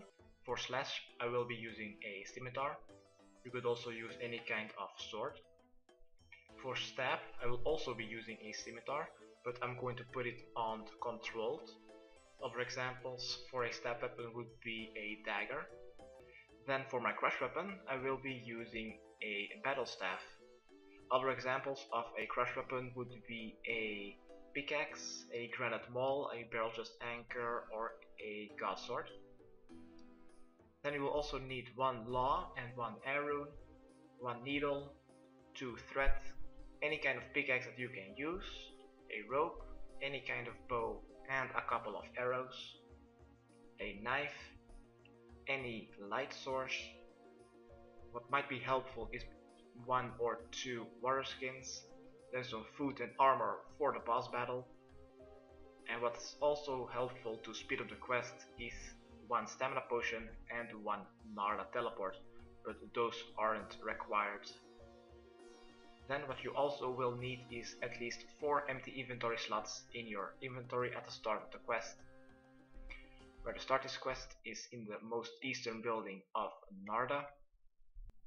In that building you will find the quest sign and Awusa the mayor. Talk to him. Select the first option, I am an adventurer in search of quests. Then select the second option, do you have any idea how? Then select the first option, I will take a look around. Next, go north and enter the building directly north of the mayor's house. Inside you will find Gazler the Elder. Talk to him. Then select the first option that you're trying to find out the cause of the curse. Select the first option again. What are river spirits? and he will give you a ballot. Read it, close it, and then go to the building just west of Gaslor's house or building. And on the eastern side of the building you'll find an ancestor key on the table. Go to your regular spellbook and use telekinetic grab on the key. Then once you have this key, go to the northwestern corner inside of this building.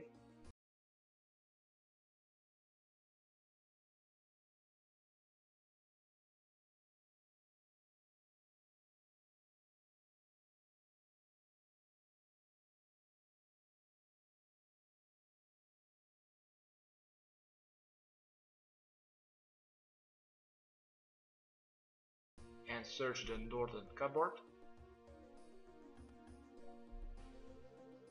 Click to continue twice and you will get torn ropes. Use your needle on both of the ropes and you will now get rope and top of Eladinis. Wear both of them. And now let's go to the bank of Narda to prepare the fight of those 3 level 75 monsters. The bank is south of Narda. Once you're at the bank, you can deposit your needle and your thread. You don't need them anymore. Do keep the rest of the items. So I will be bringing some armor and then some more food.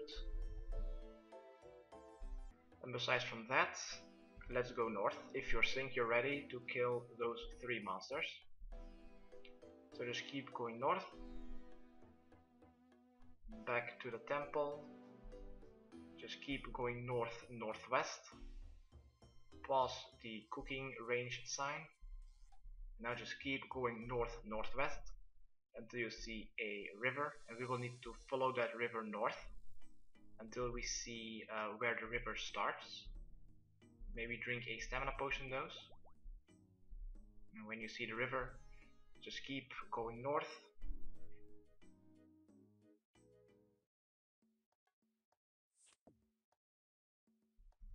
Pass the giant lizards from the Slayer Masters assignments.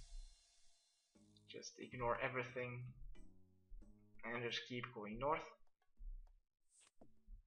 It's quite far away. After we've defeated those monsters and talked to the river spirits, we need to go back to Narda, and I don't want to run back, so I've bought a Narda teleport. Just keep following the river north until you see a dungeon sign on your minimap. Click on it to run towards. Then maybe turn your camera a little bit east until you see some kind of tree root or something. Use your rope on that root.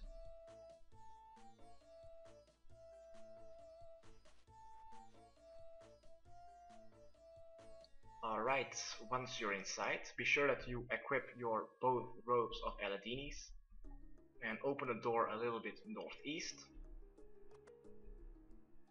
Then let's go east and let's go to the first room. And the southern door, if you try to open it, it will spawn the level 75 stab golem. So be sure that you equip your stab weapon and try to open the door. And then attack the golem.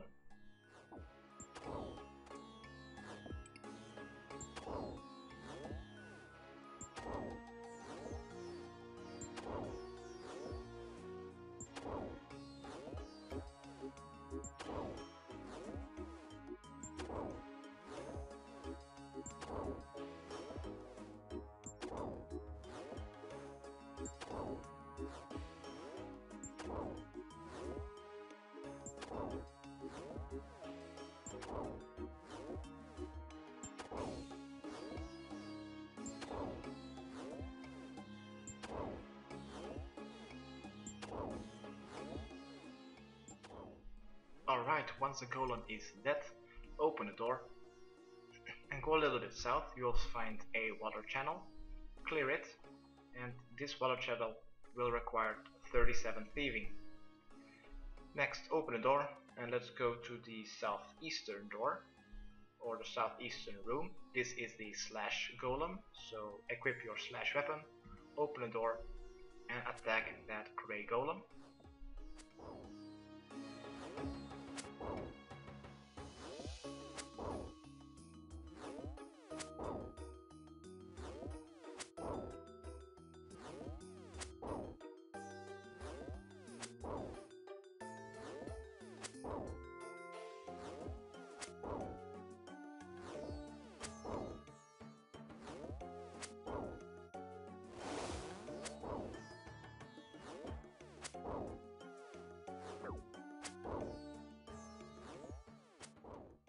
Alright, once the slash golem is dead, open the door and then clear the water channel.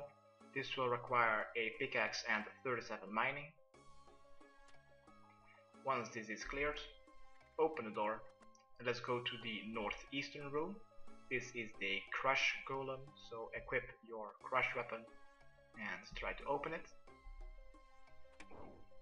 Attack that golem.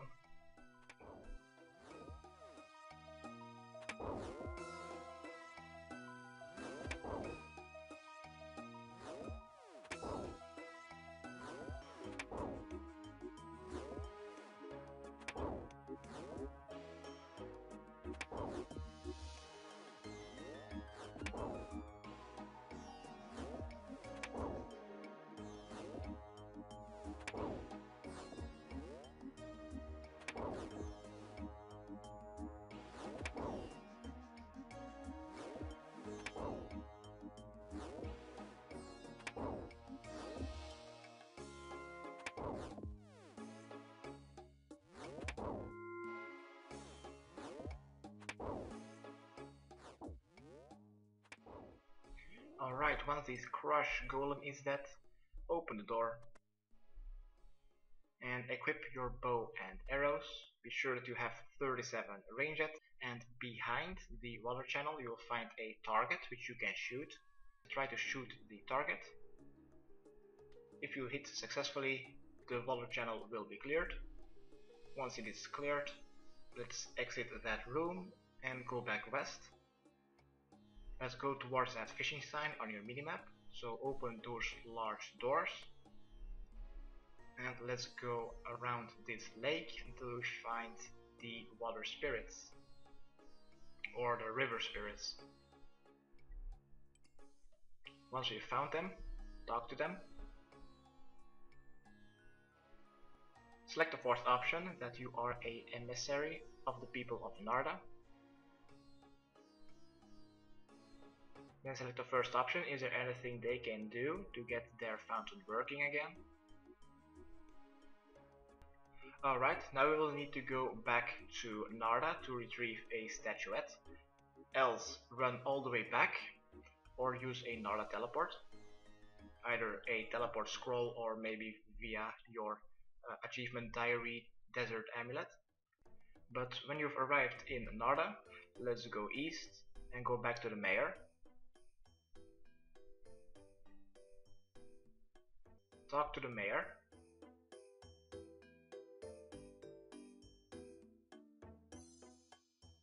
And just keep pressing the spacebar until the conversation is over. Then, next to the entrance of the mayor's office, you will find some shoes on the ground. Take them. Then, let's go to the bank.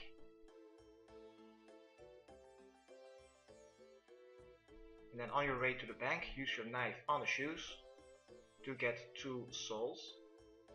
Now we don't need to fight anything anymore, so you can simply bank everything that you don't need. So your weapons, and maybe your food. So be sure that you have your light source, your rope, and your shoe souls. And then let's go west of the bank. And just keep going west, and a little bit northwest, until you see a crevice.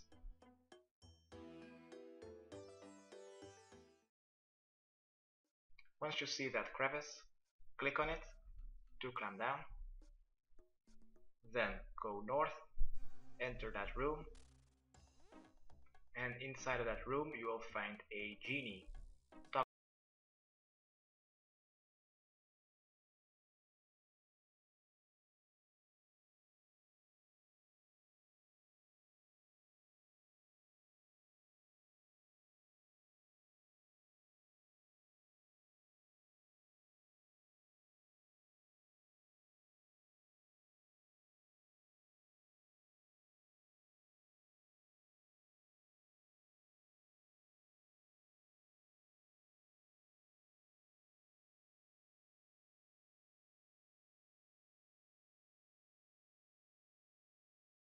talk to him.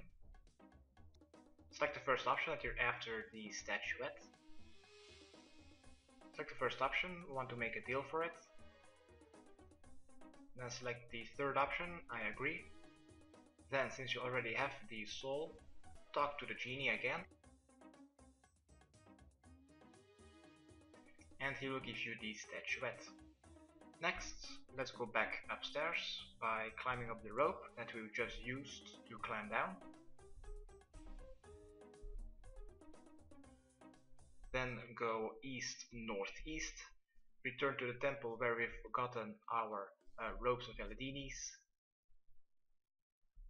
and we will just need to place that statuette on the plinch next to the northern wall.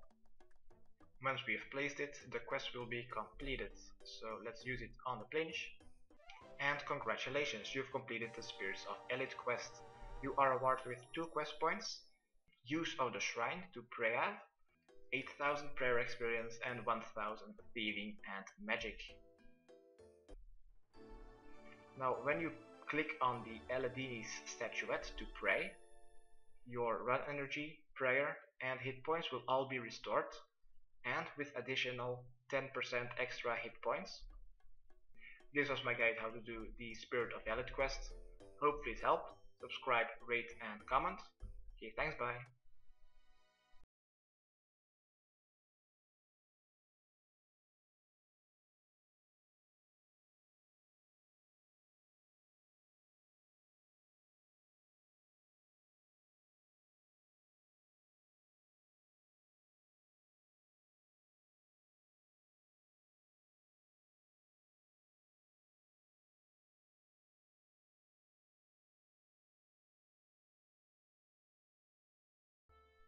Hi, and welcome to my guide. Today we're going to do the quest Tribal Totem. There are no quest requirements, skill requirements, 21 thieving. Items needed, 60 coins. Where to start this quest? Right here in Brimhaven, inside of the fishing restaurant. Somewhere near in the southwestern corner you should find Kangai Mao. Talk to him. Select the second option, I'm in search of an adventure. First option, okay, I will get it back. After starting the quest, exit the restaurant and go a bit east.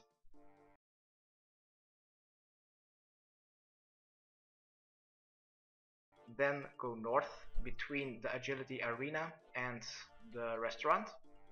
Just keep going north.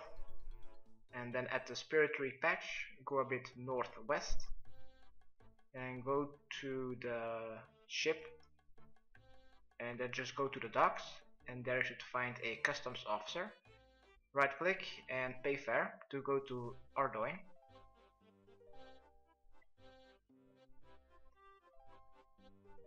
When arriving, go west, then just go to the Ardoin bank. At the bank you go northeast and then just go to the mansion. It is located north of the estate agent. Open the gate and near the fountains you should find Horatio. Talk to him. Select the second option, so who are you? Select the first option, so do you do the garden around the back too? And then he will mention that the security system contains the landlord's middle name. After knowing that, go south and go to the estate agent.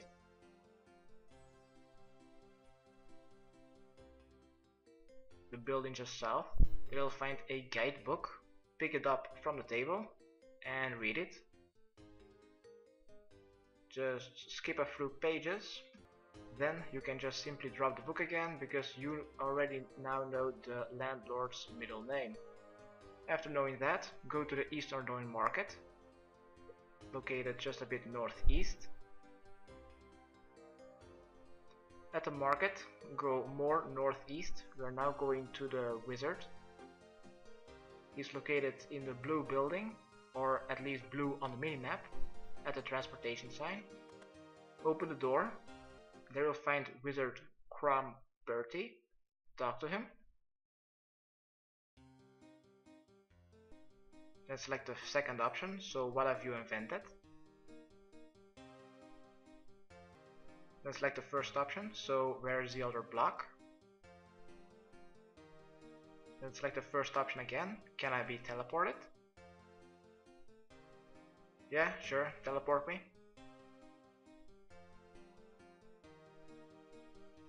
Right, now you are south of East Ardoin Bank, and you will be teleported next to a crate.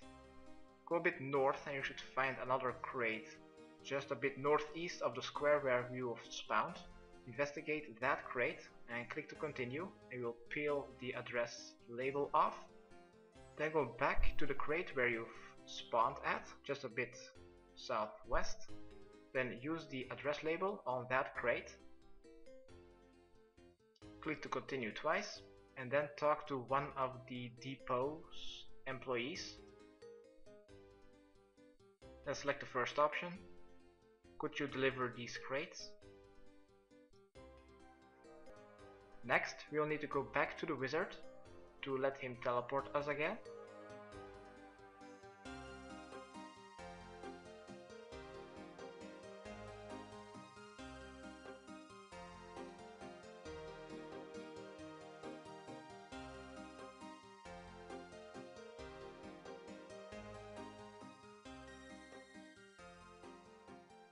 When you're back at the wizard, talk to him. What have you invented? Second option. Then select the second option again. Can you teleport me? First option again. Yes, teleport me. And now you will be teleported inside of the mansion because the labels got switched. Next, open the door a bit northwest of you. Then open the western door again, and you'll find a combination lock door.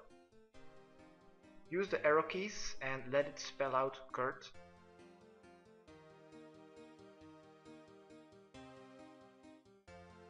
This is K-U-R-T.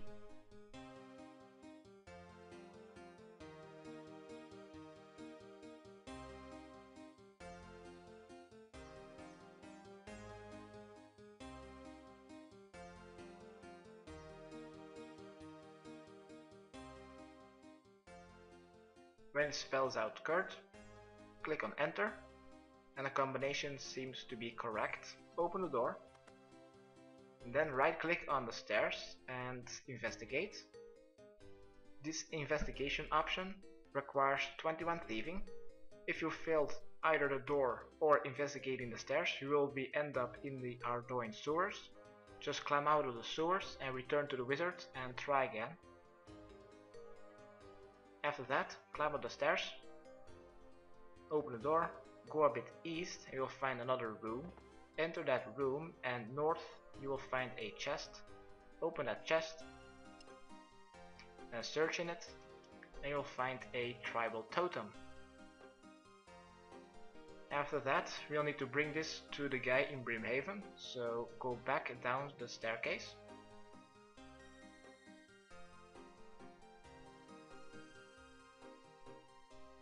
Go a bit east, open the eastern door, then just go through the front door, go a bit south and you'll exit the mansion, go through the gate, then run south-southeast back to the Ardoin Bank, just pass it, and behind the bank you should find the docks again. You just need 30 GP and they will take you to Brimhaven. Pay fare the captain and you've arrived in Brimhaven. Cross the gangplank. Now just simply return to the fishing restaurant to complete your quest.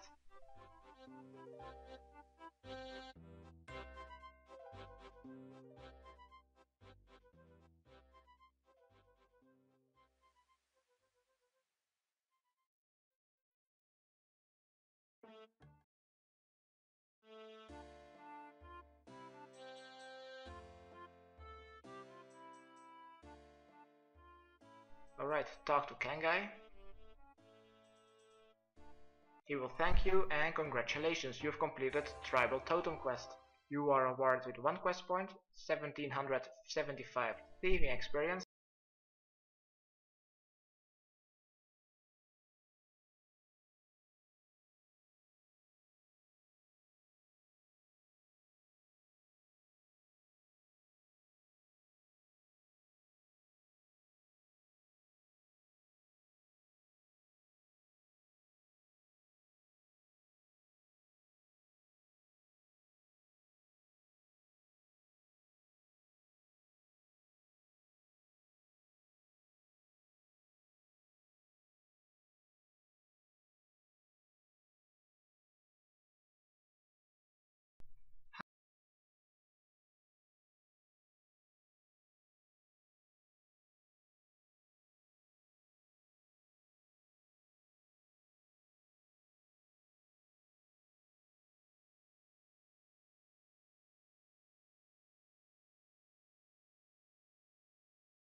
Hi, and welcome to my guide of the quest Troll Romance.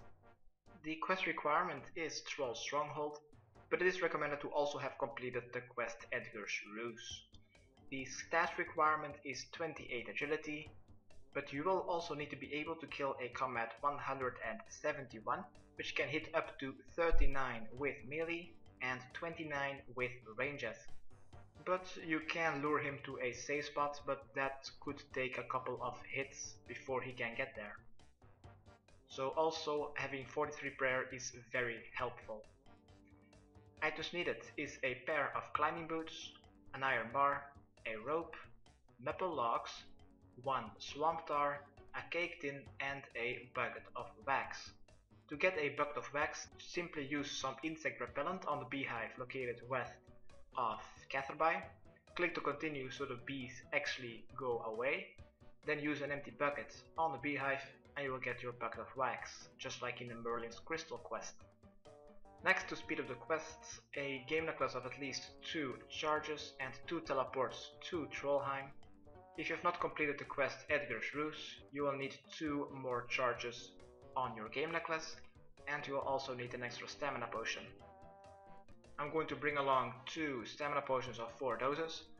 You might need to bring along like 3 or 4 if you're going to bring along your melee armor. Then 1 prayer potion of 4 doses should be enough, and then the rest of the inventory should be filled with some good food. After that, I'm also going to bring along a teleportation method out of here after the quest Ruse quest. Well, not a start, but at the cook. Just keep going south until you see some stairs, climb down those stairs to the kitchen, then go north and open the door, the northwestern one, and there you'll find the quest sign in that western room. Enter that room and go to the southern corner, there you'll find a troll crying called Ugg. Talk to him. Select the first option, what seems to be the problem. Then select the third option, don't worry now, I will see what I can do. And you've started the quest. Next, let's go north. Maybe flash some protect from melee against these aggressive trolls. And you'll find another room north. Enter that room and you should find a troll of combat 113. And to the northern wall, next to it, you should find a female troll called Aga. Talk to her. Select the second option, so how is your love life?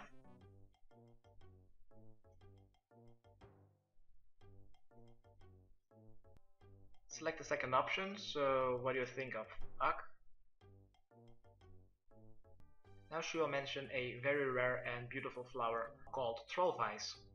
Let's go south and tell this to Ugg. Go outside, flash some more protect from melee. Report this to Ugg.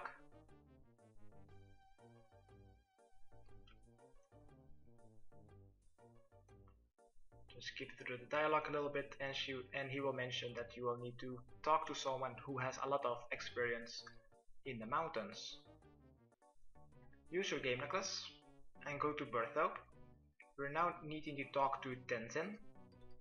So go west. Tenzin is the guy that sells your climbing boots for 12 GP each. Just like in a Death Plateau quest, just go northwest, back to that wounded soldier. From that wounded soldier, just go west and then follow the path south, and you've arrived to Tenzin's house.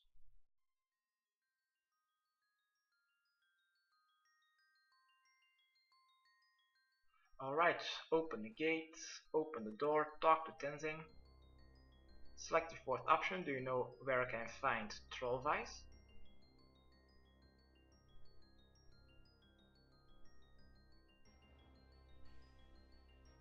Then select the second option, what would I need to make such a sled? And he will suggest you to go to the Berthope Smith. So teleport with your game necklace back to Berthope. And from there go east, and east of the castle, just like in the Death Plateau and the Troll Stronghold quest. just go to the smith, north of the A Tale of Two Cats quest sign, open the door, talk to Dustin about the quest. Select the second option that you need a sled. Select the first option, yes. After the conversation is over, talk to Dustin again about the quest. Since you already have all the materials, he will give you a sled. Alright, let's now use our swamp tar on a bucket of wax to get wax inside of your cake tin. Use this on the sled and you will get a waxed sled. Alright, after we have this, let's prepare the fight to kill that combat 171. I'm quickly going to the rogue's den bank so I can grab some more food, because I'm quite scared of that, because he can hit up to 30 with rangettes and up to 40 with melee, and I'm simply wearing some magical armor, so I'm going to bring a lot more food and some more sharks.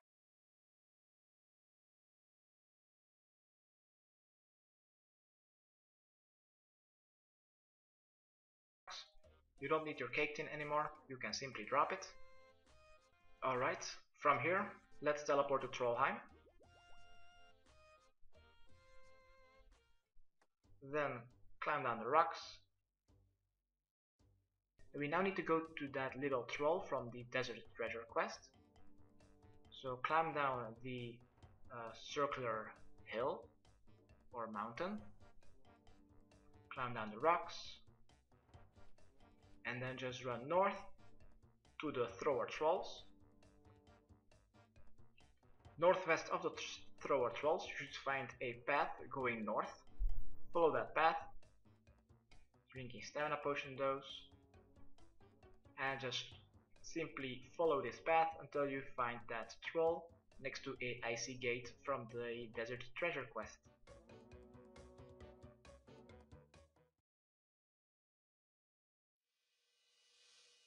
When you see that NPC, just go a little bit northwest from him.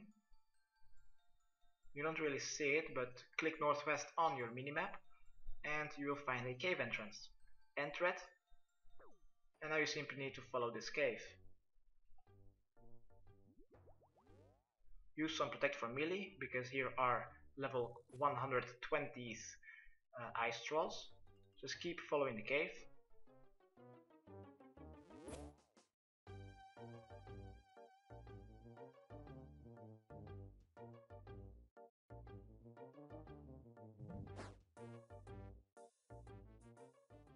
Just keep following the cave until you are in the northwestern corner. You'll find a crevasse. Enter it. I will now be on Troll Vice. From here, go south.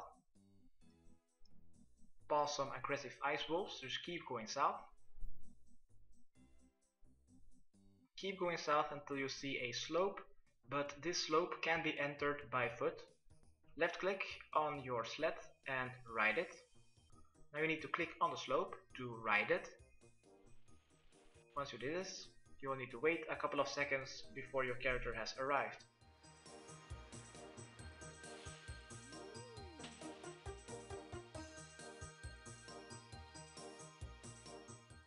Alright, when your character has stopped moving, go to your equipment and remove the sled. Then just go a little bit southwest to that red dot and a circular little hill. You'll find a lot of rare flowers. Pick one bouquet and you'll get some Troll Vice. From here,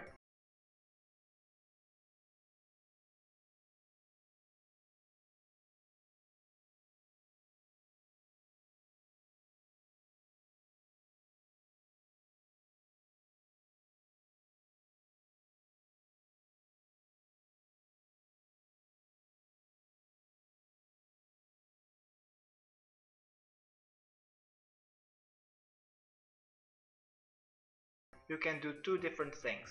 Slide down the second slope and enter the dungeon south to end up at the mountain trolls, just south of the cave to go to Keldagrim, and another one to Raleka. Then you simply need to walk from there all the way to the Slayer cave of Raleka, then follow that path north of it to go back to the Death Plateau, or you can simply teleport yourself to Trollheim. Or you could use a game necklace if you've not completed that quest.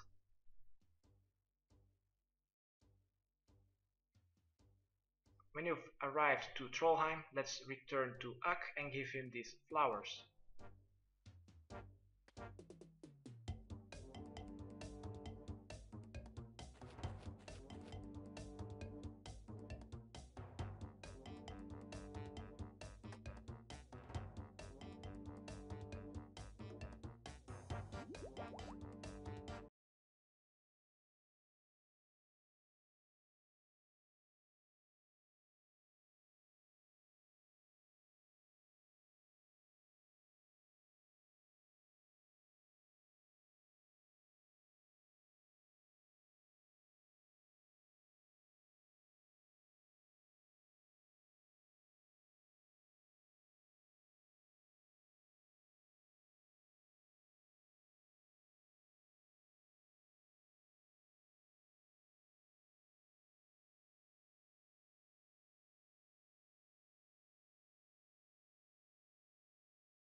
Alright, when you've arrived back to Uck, talk to him.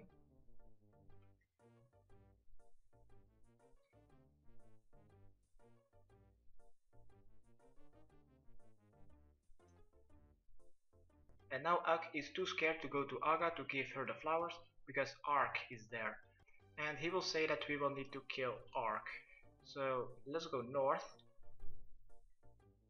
Back to that room with Aga. Enter it. Now before talking to Ark, if we're going to use the save spots, be sure that you have some run energy. I'm going to re-drink a stamina potion. Then also be sure to activate protect from melee before talking to him. And then select the first option that you want to kill him. And then he will teleport you to the arena. To use the save spot, just lure him to go all the way east. From there, go north, and he should be stuck.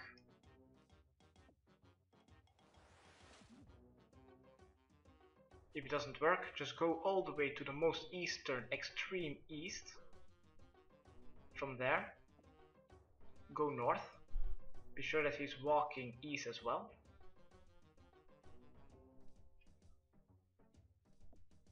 Go to the northeastern corner. From there, simply walk. Why doesn't this shit work?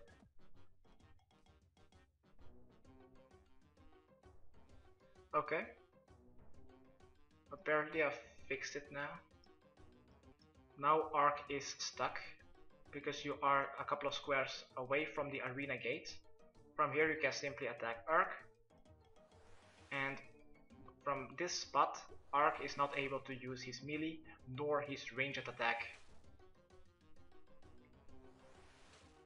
You simply need to kill him and complete our quest.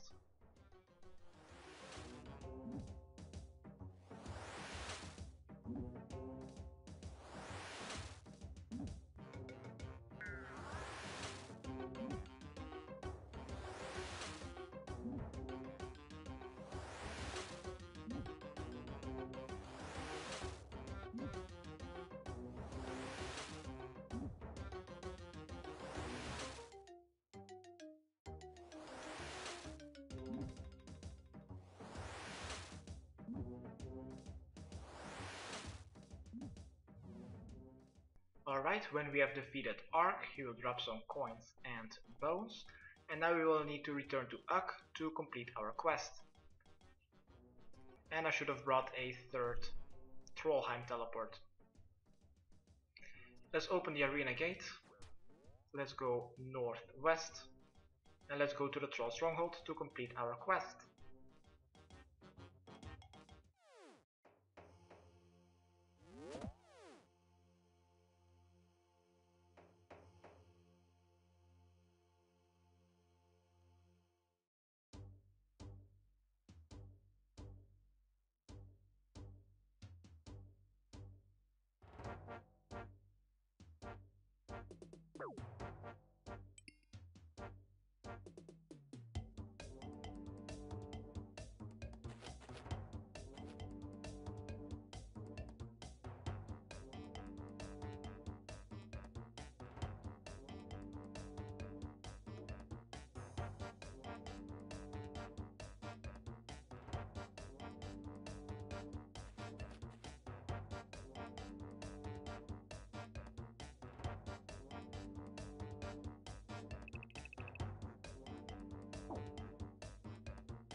Hi, and welcome to my guide. Today we're going to do the quest Imp Catcher. There are no quests or skills requirements. Items needed: a white, yellow, black and red bead. You can either buy these beads from the Grand Exchange, or you can try to kill imps and get them as drops. The best place to kill imps in free-to-play, in my opinion, is either south of the entrance gate of Falador. There you'll find 2 imp spawns, or between the entrance gate of Brimhaven and the volcano on Musa Point. There are like 4 imp spawns. For members, that is definitely the Ardoin Monastery, located south of East Ardoin. There are approximately like 5 or 6 imp spawns in the neighborhood.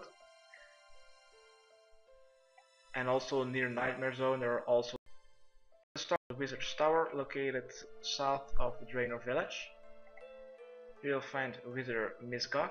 Talk to